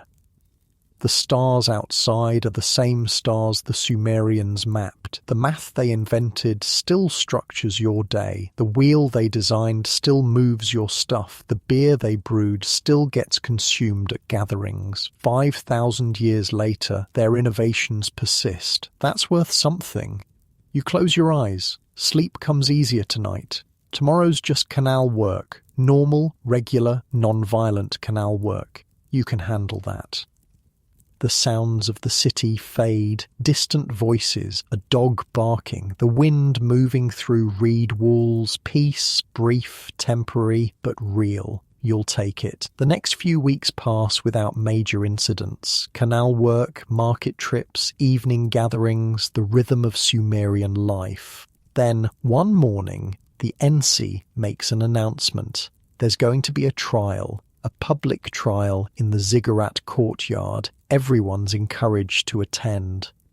Someone stole grain from the temple storehouse, got caught. Now they're facing justice. Sumerian justice, which is, let's call it, straightforward. The trial happens at midday, because apparently the best time to render judgment is when it's 115 degrees, and everyone's miserable. The courtyard's packed. Trials are entertainment. Better than nothing to do. Plus, there's always the chance someone gets executed, which, grim as it sounds, people find compelling. The accused is brought forward, a young guy, maybe 20, skinny, scared. His hands are bound with rope. Guards flank him. The Ensi sits on a raised platform. He's wearing his official robes, the fancy ones with the fringe and embroidery. Next to him are the Council of Elders, respected older men who help make decisions, and a scribe to record everything on a clay tablet. The accusation is read aloud. The guy stole 3 sacks of barley from the temple. That's a lot, enough to feed a family for a month. The accused doesn't deny it. Can't, really. He was caught literally carrying the grain out of the storehouse. Why did you do it? The Ensi asks. My family was starving. The rations weren't enough. My children were crying from hunger. True or not, it doesn't matter. Theft is theft. The law is clear. Here's the thing about Sumerian law codes. They're written down, carved in stone, public. Everyone can see them. Well, everyone who can read, which isn't many people. But the point stands, the laws exist. They're not just whatever the ruler feels like that day. The laws cover everything. Theft, murder, assault, property disputes, divorce, inheritance, business contracts, even stuff like, if your ox gores someone's ox, here's what you owe them. Super specific.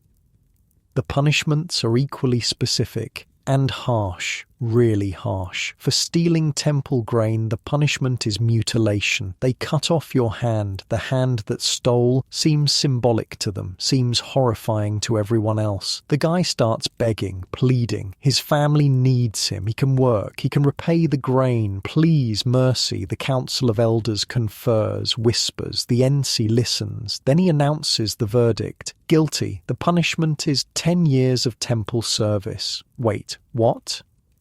Instead of cutting off his hand, they're making him a temple slave. He'll work off the debt, 10 years of labour. His family will receive minimal rations during that time. It's harsh but not mutilating. The crowd murmurs. Some people seem disappointed. No blood today. The guy's led away. Relief and despair mixed on his face. He gets to keep his hand. He loses his freedom for a decade. Sumerian justice is weird. Sometimes they're brutal, cutting off hands, gouging out eyes, executing people for relatively minor crimes. Other times they're almost reasonable. It depends on the Ensi, the specific law, the circumstances, whether the gods seem angry that day. Consistency is not their strong point. You head home after the trial. The sun's brutal. The streets are baking. Your thoughts keep circling back to the trial. How thin the line is between survival and punishment. How easily you could have been that guy, desperate, starving, making a bad choice. That night, there's another ceremony at the ziggurat. This one's different. It's for the scribes who've completed their training, graduation, basically. The ziggurat is lit with oil lamps, dozens of them. The flames flicker in the evening breeze. It's actually beautiful. The stepped pyramid glowing against the dark sky, stars above, warm light below. The ceremony happens on the second platform. The graduating scribes stand in a line, nervous and proud. They're wearing clean robes. Their hair is oiled and styled. This is their big moment. The head priest gives a speech about the importance of writing, how scribes preserve knowledge, record history, communicate with the gods through written prayers, manage the temple's wealth, serve the city. One by one, the new scribes are called forward. Each receives a copper stylus, their official tool, the symbol of their profession. They'll use it to write on clay tablets for the rest of their working lives. Each scribe has to demonstrate their skill. They're given a fresh clay tablet and asked to write a passage, something religious, usually, a hymn to Inanna or a prayer to Enlil. You watch one kid write. His hand is steady. The cuneiform signs are clean and precise. Years of practice show. The head priest examines his work, nods approval. The kid beams. That kid will never dig a canal, never carry bricks, never fight in a war probably. He'll sit in cool rooms, writing on tablets, managing accounts. His life just got exponentially better. Education is the only real path to upward mobility in Sumer. If you're born poor and stay uneducated, you die poor. But if you can somehow get your kid into scribe school, if they can survive the beatings and memorize the thousands of signs, they might escape the cycle. Might. After the ceremony, people linger. There's food. The temple's providing it as celebration. Bread, dates, roasted lamb, and beer. Obviously beer. The goddess Ninkasi would be offended if there was a celebration without beer. You grab some food and find a spot to sit. The night air is cool. Finally. After the brutal day heat, the temperature's dropped to almost comfortable.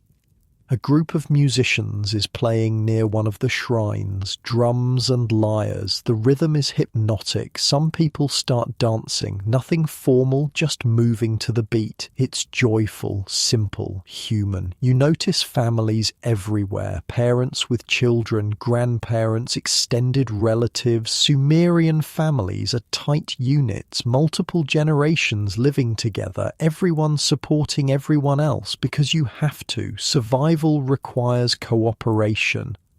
A kid runs past you, laughing. His mother chases him, pretending to be angry, but clearly amused. The kid dodges around people, headed for the musicians. He wants to see the drums up close. His mother catches him, picks him up. He squeals with delight. She spins him around. For a moment, they're just a mother and son, happy, playing, existing outside the grind of daily survival. These moments matter. They're what make the rest of it bearable.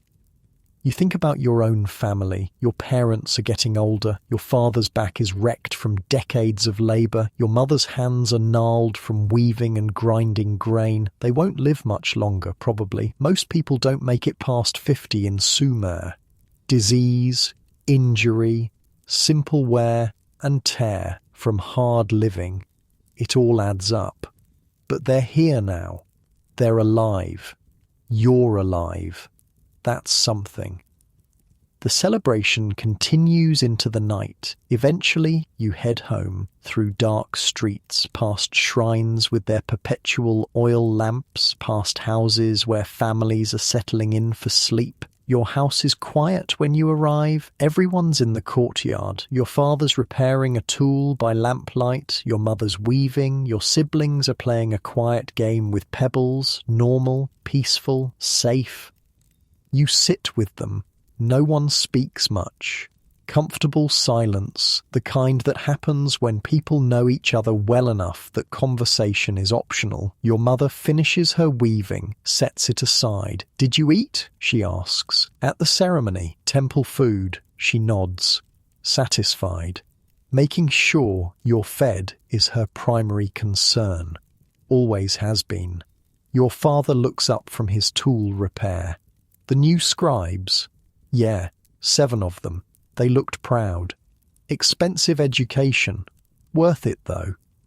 If they survive it. I knew a boy once, sent to scribe school. Beatings broke him. He came home, never spoke right again. Your mother shoots him a look. Don't tell sad stories. It's true. Still, not tonight." They fall silent. The old married rhythm. She corrects him. He accepts it. Life continues. Your younger sister looks up from the pebble game. "Tell us about the flood."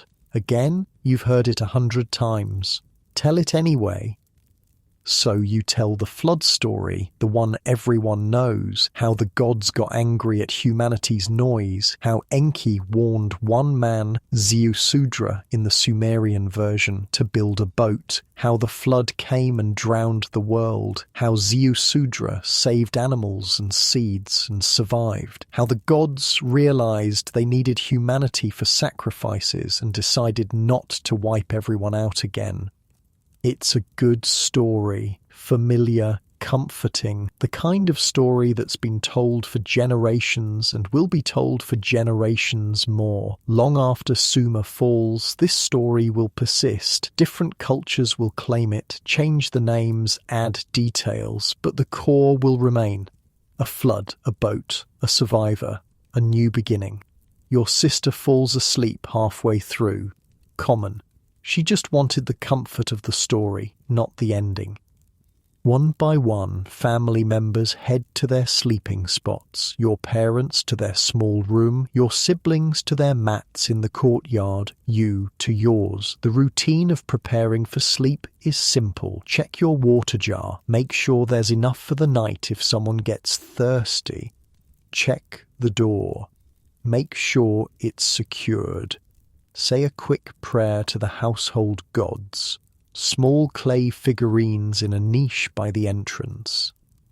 No elaborate bedtime ritual. No brushing teeth. That's not a thing yet. No changing into special sleeping clothes. You sleep in what you wore all day, maybe removing your belt and outer layer if it's hot. You lie down on your reed mat. The ridges press into your back. Familiar discomfort. The sounds of the city at night filter through, dogs barking in the distance, a baby crying somewhere, voices from a nearby house, the wind rattling the reed walls. Night in Sumer can be scary. No streetlights, no police patrols, just darkness and whatever moves in it. Thieves, wild animals that sometimes wander in from the desert, rats, scorpions, snakes. People lock their doors, keep weapons close, hope for the best. The wealthy have it easier. They can afford guards, sturdy doors with metal reinforcement, multiple rooms where they can retreat if there's trouble. The poor just have to trust in the gods and their neighbours.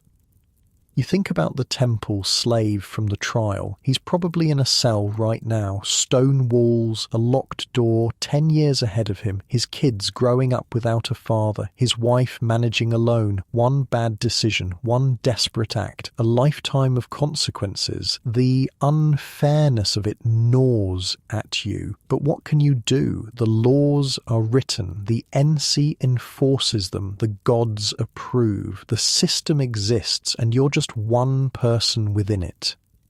You try to sleep, the temperature's dropping fast. You pull your wool blanket closer. The scratchy fabric provides warmth, if not comfort. Outside, something howls. Could be a dog, could be a jackal from the desert. Hard to tell. The sound is mournful, lonely. Your mind drifts, thinking about the day, the trial, the ceremony, the new scribes with their futures secured, the families laughing together, the music, the food, the simple moments of joy punctuating the difficulty.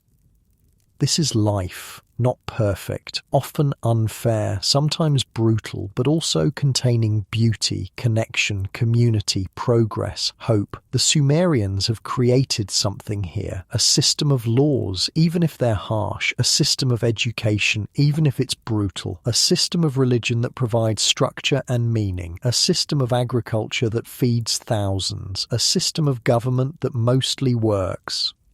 It's not ideal. You wouldn't choose it, but it's something. It's civilization in its earliest form, messy and imperfect and trying. Your breathing slows. Sleep comes closer. The sounds of the night fade. Tomorrow will be another day. More canal work, more heat, more survival. But also more moments of connection, more small joys, more evidence that humans can work together, create together, live together, even when it's hard, especially when it's hard. Your eyes close, the reed mat beneath you, the wool blanket above you, your family sleeping nearby, the city walls keeping most dangers out, the stars wheeling overhead in their predictable patterns. Safe enough for tonight, and in ancient Sumer, safe enough is all you really get. Unlike your actual bed, your soft mattress, your locked doors with actual police you can call, your climate control and your refrigerator full of food and your complete lack of fear about scorpions in your sleeping area, you've got it so much better. Remember that when you're complaining about your Wi-Fi being slow or your coffee being slightly wrong, the Sumerians would trade places with you in a heartbeat, every single one of them.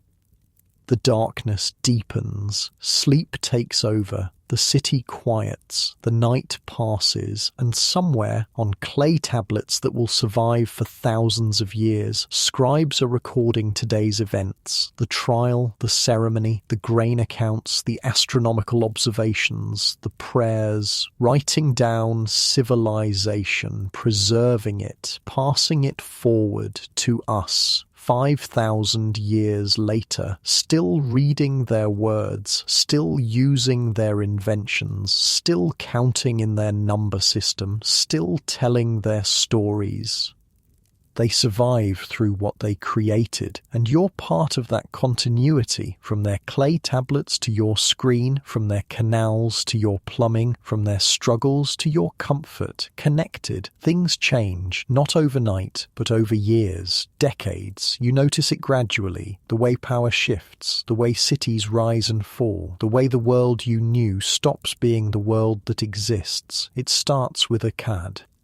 The Akkadians live north of Sumer, different language, different customs, but close enough that there's been mixing for generations, trade, marriages, cultural exchange. You've known Akkadian people your whole life. They're not foreign exactly, more like cousins you don't particularly like, but can't avoid at family gatherings. Then this guy Sargon shows up and everything goes sideways. The story of Sargon is wild, even by ancient standards. According to the legends, and yeah, some of this is probably made up, his mother was a priestess, high-ranking temple official. She got pregnant, which was a problem because priestesses weren't supposed to do that. So she put baby Sargon in a reed basket, sealed it with bitumen, set it adrift on the Euphrates River. Sound familiar? Yeah, that basket baby in the river story shows up a lot. Moses does it later. It's almost like it's a template for this person is destined for greatness origin stories. Anyway, a gardener finds the basket, raises Sargon. The kid grows up, ends up working at the court of Kish as a cupbearer, basically the guy who serves the king his drinks. Not glamorous, but it gets you close to power. Then Sargon overthrows the king. Just takes over, seizes power, crowns himself, and instead of staying in Kish, he builds a new capital city, names it Akkad, starts conquering, and he's good at it, really good. Within a few decades, Sargon controls everything, all the Sumerian city-states, your city included. He doesn't destroy them, that would be wasteful. He just makes them swear loyalty, pay tribute, accept Akkadian governors. Your Ensi is still in charge, technically, but there's an Akkadian official standing behind him now, making sure decisions align with Sargon's interests. Your grain surplus, part of it goes to Akkad now. Your soldiers, they can be called up to fight in Sargon's wars. Your autonomy? Gone. This is what empire looks like. Sargon doesn't stop with Sumer. He pushes west into Syria, destroys the powerful kingdom of Ebla, pushes east into Elam, captures their capital Susa. His domain stretches from the Persian Gulf to the Mediterranean Sea, from the Zagros Mountains to the edges of Anatolia. It's the first known empire in human history. Multiple regions, multiple cultures, multiple languages, all under one ruler.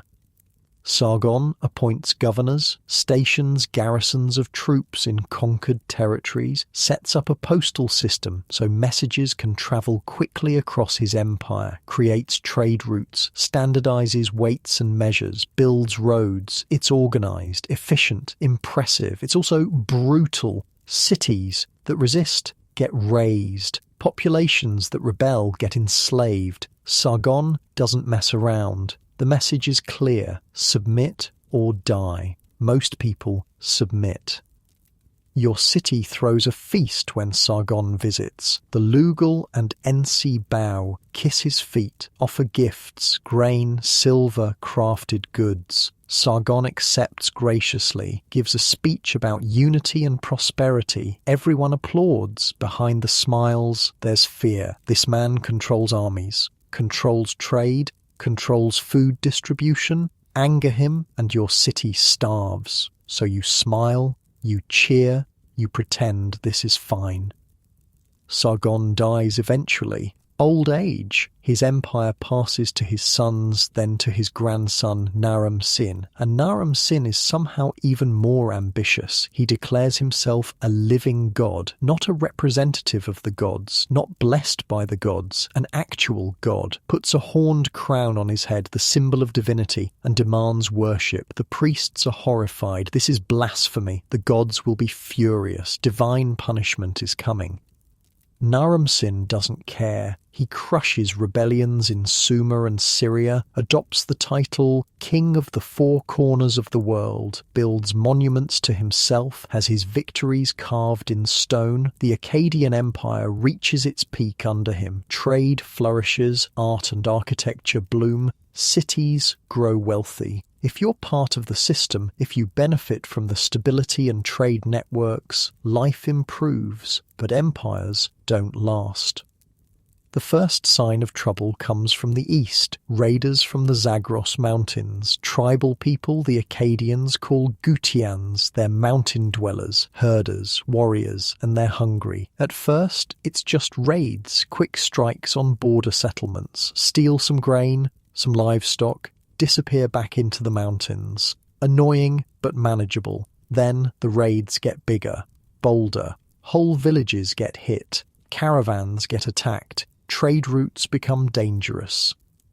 The Akkadian army responds, sends expeditions into the mountains. It goes badly. The Gutians know the terrain. They ambush, they retreat, they regroup. The Akkadians can't pin them down. Around 2200 BC, everything falls apart. A Gutian leader named Eridupizir brings a huge force out of the mountains. Not just raiders now, an army. They meet the Akkadian forces in open battle and win. Actually win. The Akkadians retreat.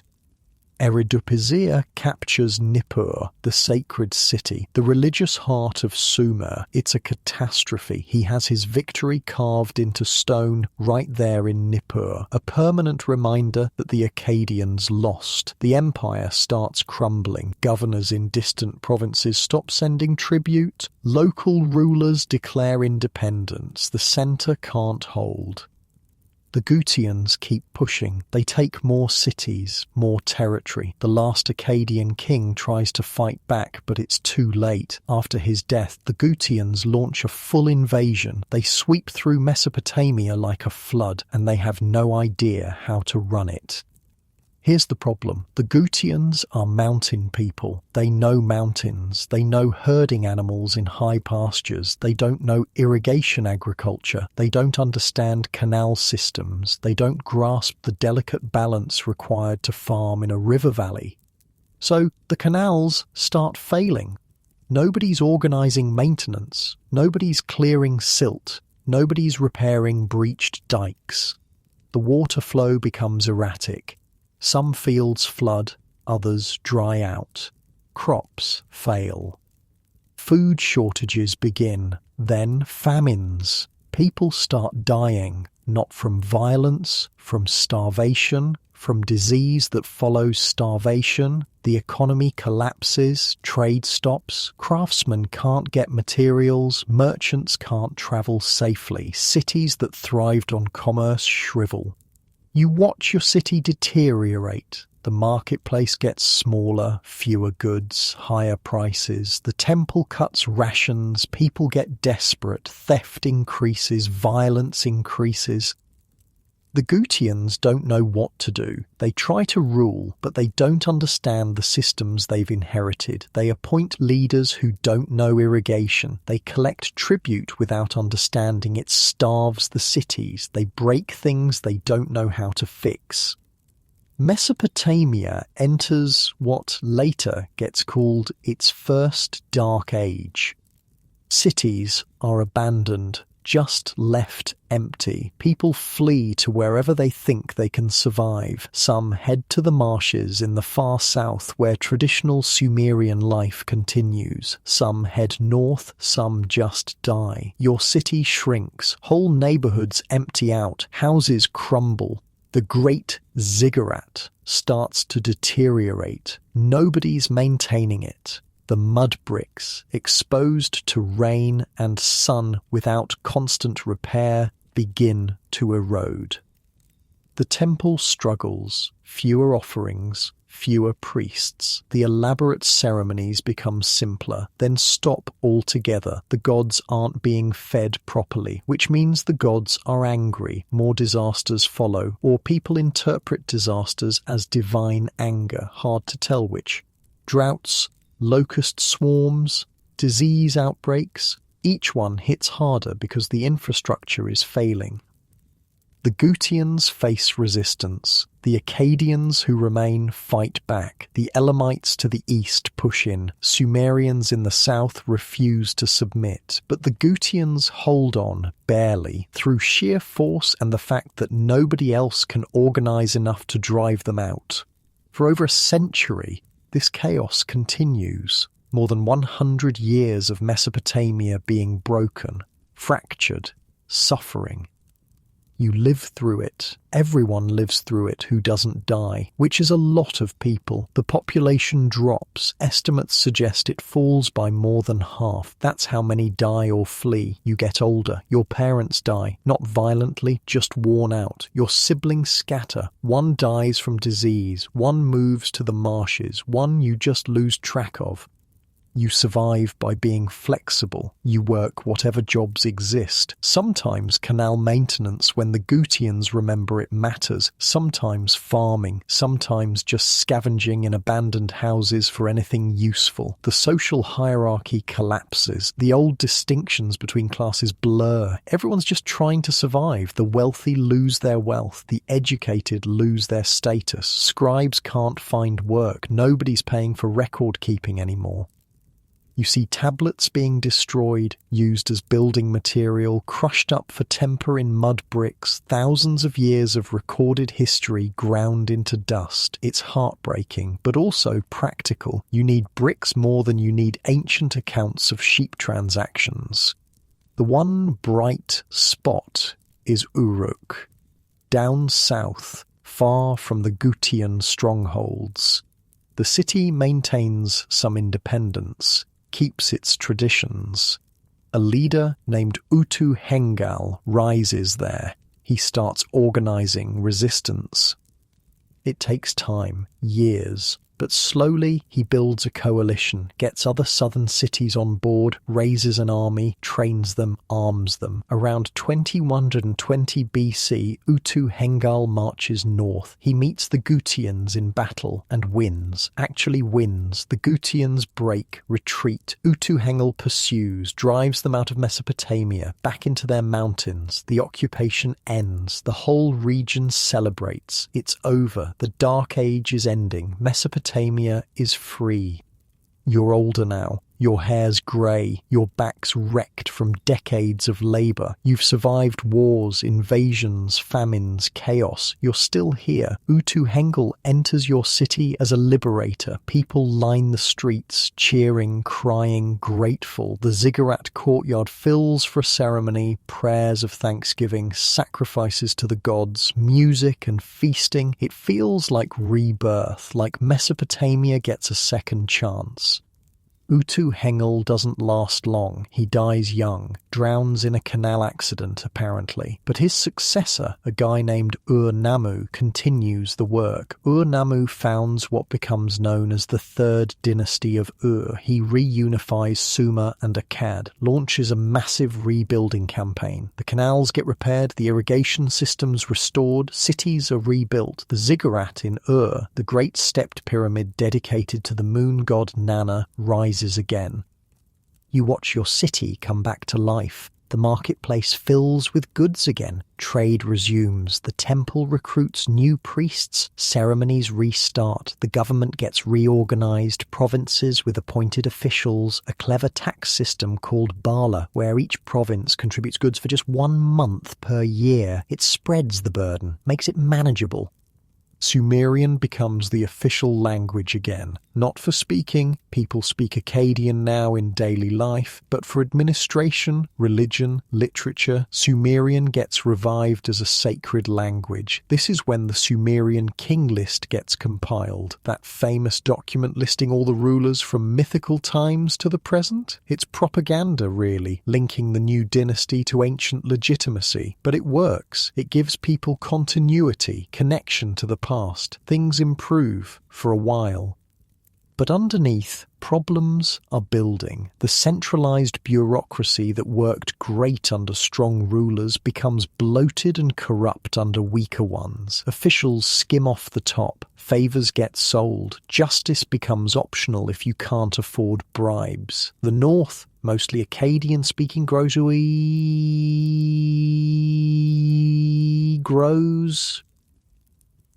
resentful of being ruled from the Sumerian south. Tensions simmer. Worse, the environment is failing. Centuries of irrigation without proper drainage have caused salt to build up in the soil. Salinization. The crops grown in salty soil produce less. Yields drop. Food becomes scarce again. Some scholars think this is what really kills southern Mesopotamia. Not war, not invasion. Salt, too much irrigation, too little drainage, the land itself giving out.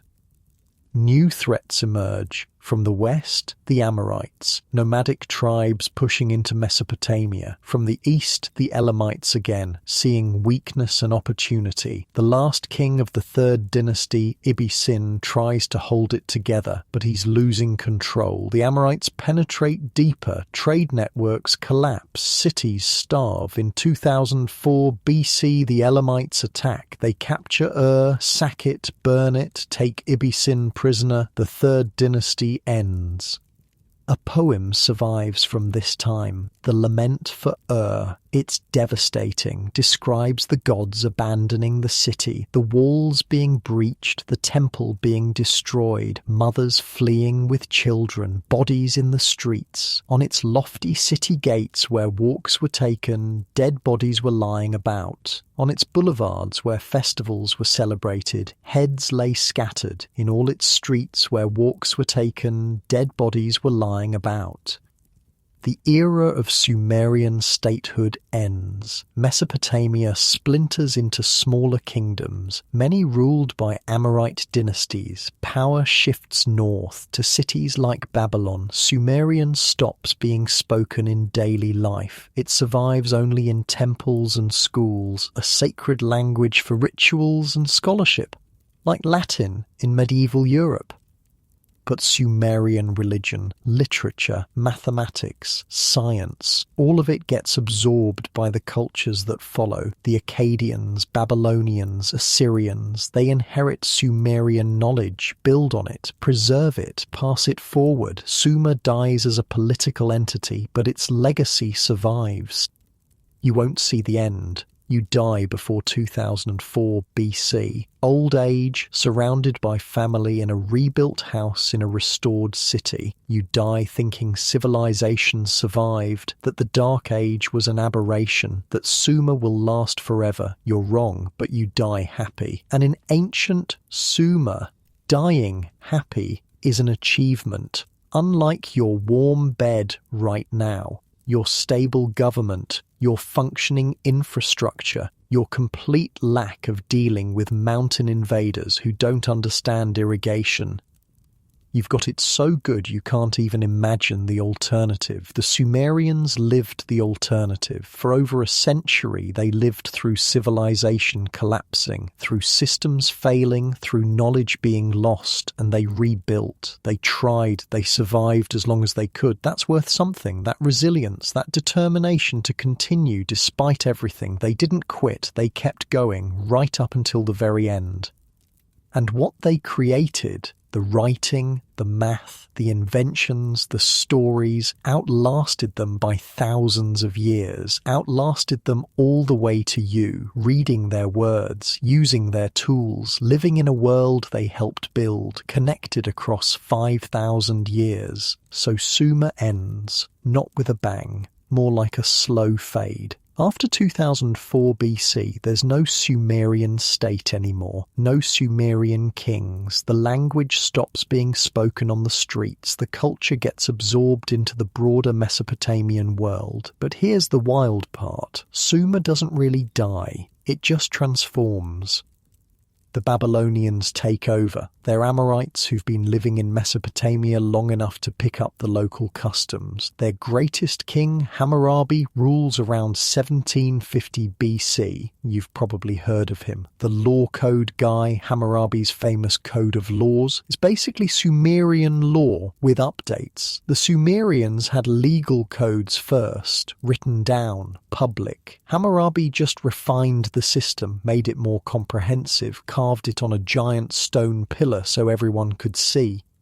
Well, everyone who could read Akkadian, which wasn't many people, but the principle mattered. The laws themselves sound familiar if you know Sumerian codes. Punishments for theft, rules about property, regulations for business, standards for medical practice. If a surgeon operates and the patient dies, the surgeon loses his hand. Harsh, but specific.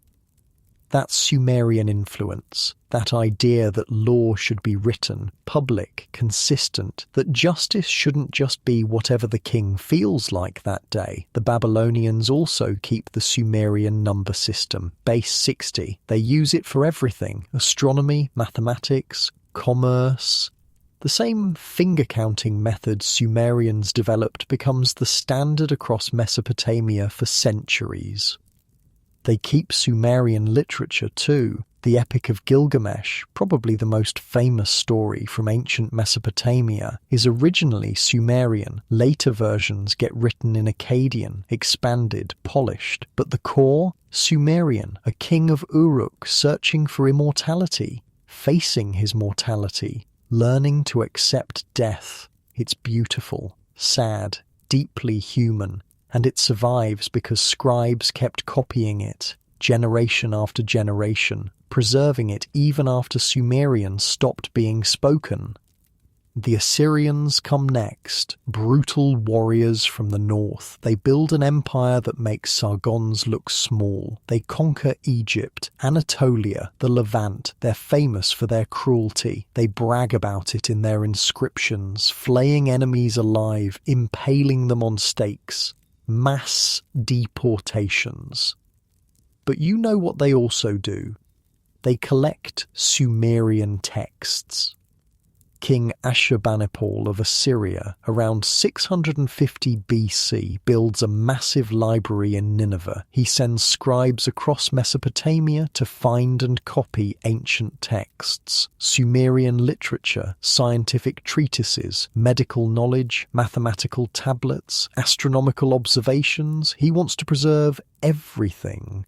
And he does. His library contains thousands of tablets. When archaeologists excavated Nineveh in the 1800s, they found it all, still there, still readable, after 2,600 years. That's how we know so much about the Sumerians. Because an Assyrian king, 1,500 years after Sumer fell, decided their knowledge was worth saving. The Persians conquer Mesopotamia in 539 BC. They keep the cuneiform writing system. They keep the administrative methods. They keep the mathematical and astronomical traditions. The Greeks come next, following Alexander the Great in 330 BC. They're fascinated by Mesopotamian astronomy. They learn from Babylonian star charts. They adopt the Sumerian division of circles into 360 degrees. They take the sexagesimal system for measuring time and angles. The Romans inherit it from the Greeks. Medieval scholars inherit it from the Romans. And now, here you are, 5,000 years after Sumer, still dividing hours into 60 minutes and minutes into 60 seconds because some ancient Mesopotamians liked counting on their finger segments. Wild, right? The wheel, still using it. The plough, modern farming equipment is just fancy ploughs. Beer, still drinking it, though now with hops. Soap, still washing with it. Writing, you're literally reading Sumerian legacy right now. Even the idea of cities, of civilization itself, of people living together in large numbers, specializing in different jobs, creating art and literature and science, that's Sumerian. They did it first. They figured out how to make it work. Not perfectly. They had slavery, brutal wars, massive inequality, environmental destruction from over-irrigation, a religious system based on fear, leaders who abused power, but they also had poetry, music, mathematics, astronomy, law codes, schools, libraries, public ceremonies, community gatherings, families who loved each other, people who created beautiful things, thinkers who asked big questions. They were human, fully, completely human, with all the good and bad that implies. And you're connected to them through the tools they invented, the knowledge they discovered, the systems they created, the stories they told. When you check the time on your phone, 60 seconds, 60 minutes, 24 hours, you're using Sumerian math. When you read anything, books, texts, signs, you're using a descendant of their cuneiform. When you follow laws, attend school, go to work at a specialized job, live in a city, you're participating in structures they pioneered. When you look at the stars and know their patterns, when you calculate areas and volumes, when you drink beer at a gathering, you're echoing Sumerian practices. They're not gone, not really. They're just transformed, absorbed, integrated into everything that came after. You, lying in your comfortable bed right now, are part of that continuity, part of the long chain of human civilization that started in southern Mesopotamia 6,000 years ago. Think about the distance between you and them. They slept on reed mats that left ridges in their backs. You sleep on a mattress engineered for comfort. They rationed water carefully, drank from clay jars, worried constantly about supply. You have unlimited clean water from a tap. They ate barley and onions every day, with occasional fish or dates if they were lucky. You have a refrigerator full of options from around the world. They worked in 120-degree heat with no protection. You have climate control. They faced diseases with no understanding of germs, no antibiotics, no modern medicine. A cut could kill you. Childbirth was a death sentence for many women. You have hospitals, doctors, vaccines. They lived under the constant threat of war, invasion, starvation, divine punishment. You have stability, security, safety nets. They died young. Average life expectancy maybe 30 or 40 years if you were lucky. You'll probably live twice that long. The gap between their daily reality and yours is enormous, staggering, almost incomprehensible, and yet they survived. They created, they built, they thought, they loved, they tried. In the face of brutal conditions, they made beauty. In the face of uncertainty, they made knowledge. In the face of mortality, they made things that would outlast them. The ziggurat of Ur still stands, eroded, damaged, but there. You can visit it. You can climb the same steps Sumerian priests climbed 4,000 years ago. The tablets survive, hundreds of thousands of them, in museums, in collections, being studied, translated, revealing more about Sumerian life every year. The innovations persist, the ideas continue, the legacy lives. They succeeded, not in the way they imagined. They thought their cities would last forever, that their gods would always be worshipped, that Sumer would endure. But they succeeded in a deeper way. They contributed to the great human project, the ongoing effort to understand the world, to create meaning, to build something larger than individual lives. Every scribe who carefully pressed cuneiform into clay, every farmer who improved irrigation techniques, every mathematician who solved a new problem, every musician who composed a song, every parent who taught their child, every person who got up each morning and tried to make their corner of the world a little better, they all contributed, they all mattered, their efforts accumulated into civilization. And that continues, through you, through everyone alive now, taking what came before, adding to it, passing it forward. You're not separate from the Sumerians, you're downstream from them, connected by an unbroken chain of human effort spanning millennia. So when you feel stressed about your problems, your work, your relationships, your struggles, remember the Sumerians. They dealt with so much worse, and they kept going. When you feel grateful for your comforts, your bed, your food, your safety, remember the Sumerians. They would be amazed by what you have, literally amazed. You live like their kings couldn't even imagine. When you feel small and insignificant, remember the Sumerians. Individual people whose names we'll never know, whose lives seemed ordinary to them, contributed to something vast and enduring.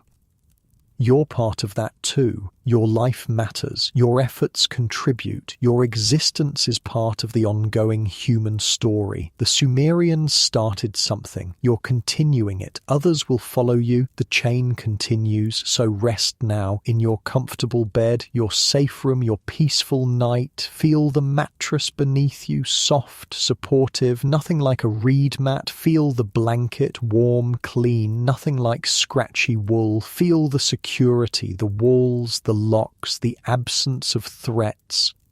Breathe deeply. Clean air, controlled temperature, no dust storms, no searing heat. Your stomach's full, your thirst is quenched, your body's safe, your future's relatively secure. You're okay, more than okay. You're blessed with comforts the Sumerians couldn't conceive of. And somewhere, across the vast distance of time, maybe they'd be happy about that. Happy that humanity got here, that their efforts and sacrifices contributed to a world where people sleep safely, eat well, live long. Maybe they'd be proud of what we built on their foundation, of how far we've come, or maybe they'd just want a soft mattress and a cold drink. Hard to say. Either way, you're here now, safe, comfortable, connected to them through the long chain of human civilization. Rest well, sleep deeply, and maybe tomorrow, when you use their math or benefit from their innovations, think of them kindly. The Sumerians, the first civilization, the ones who started this whole wild journey. They did their part. Now close your eyes and rest in the world their efforts helped create.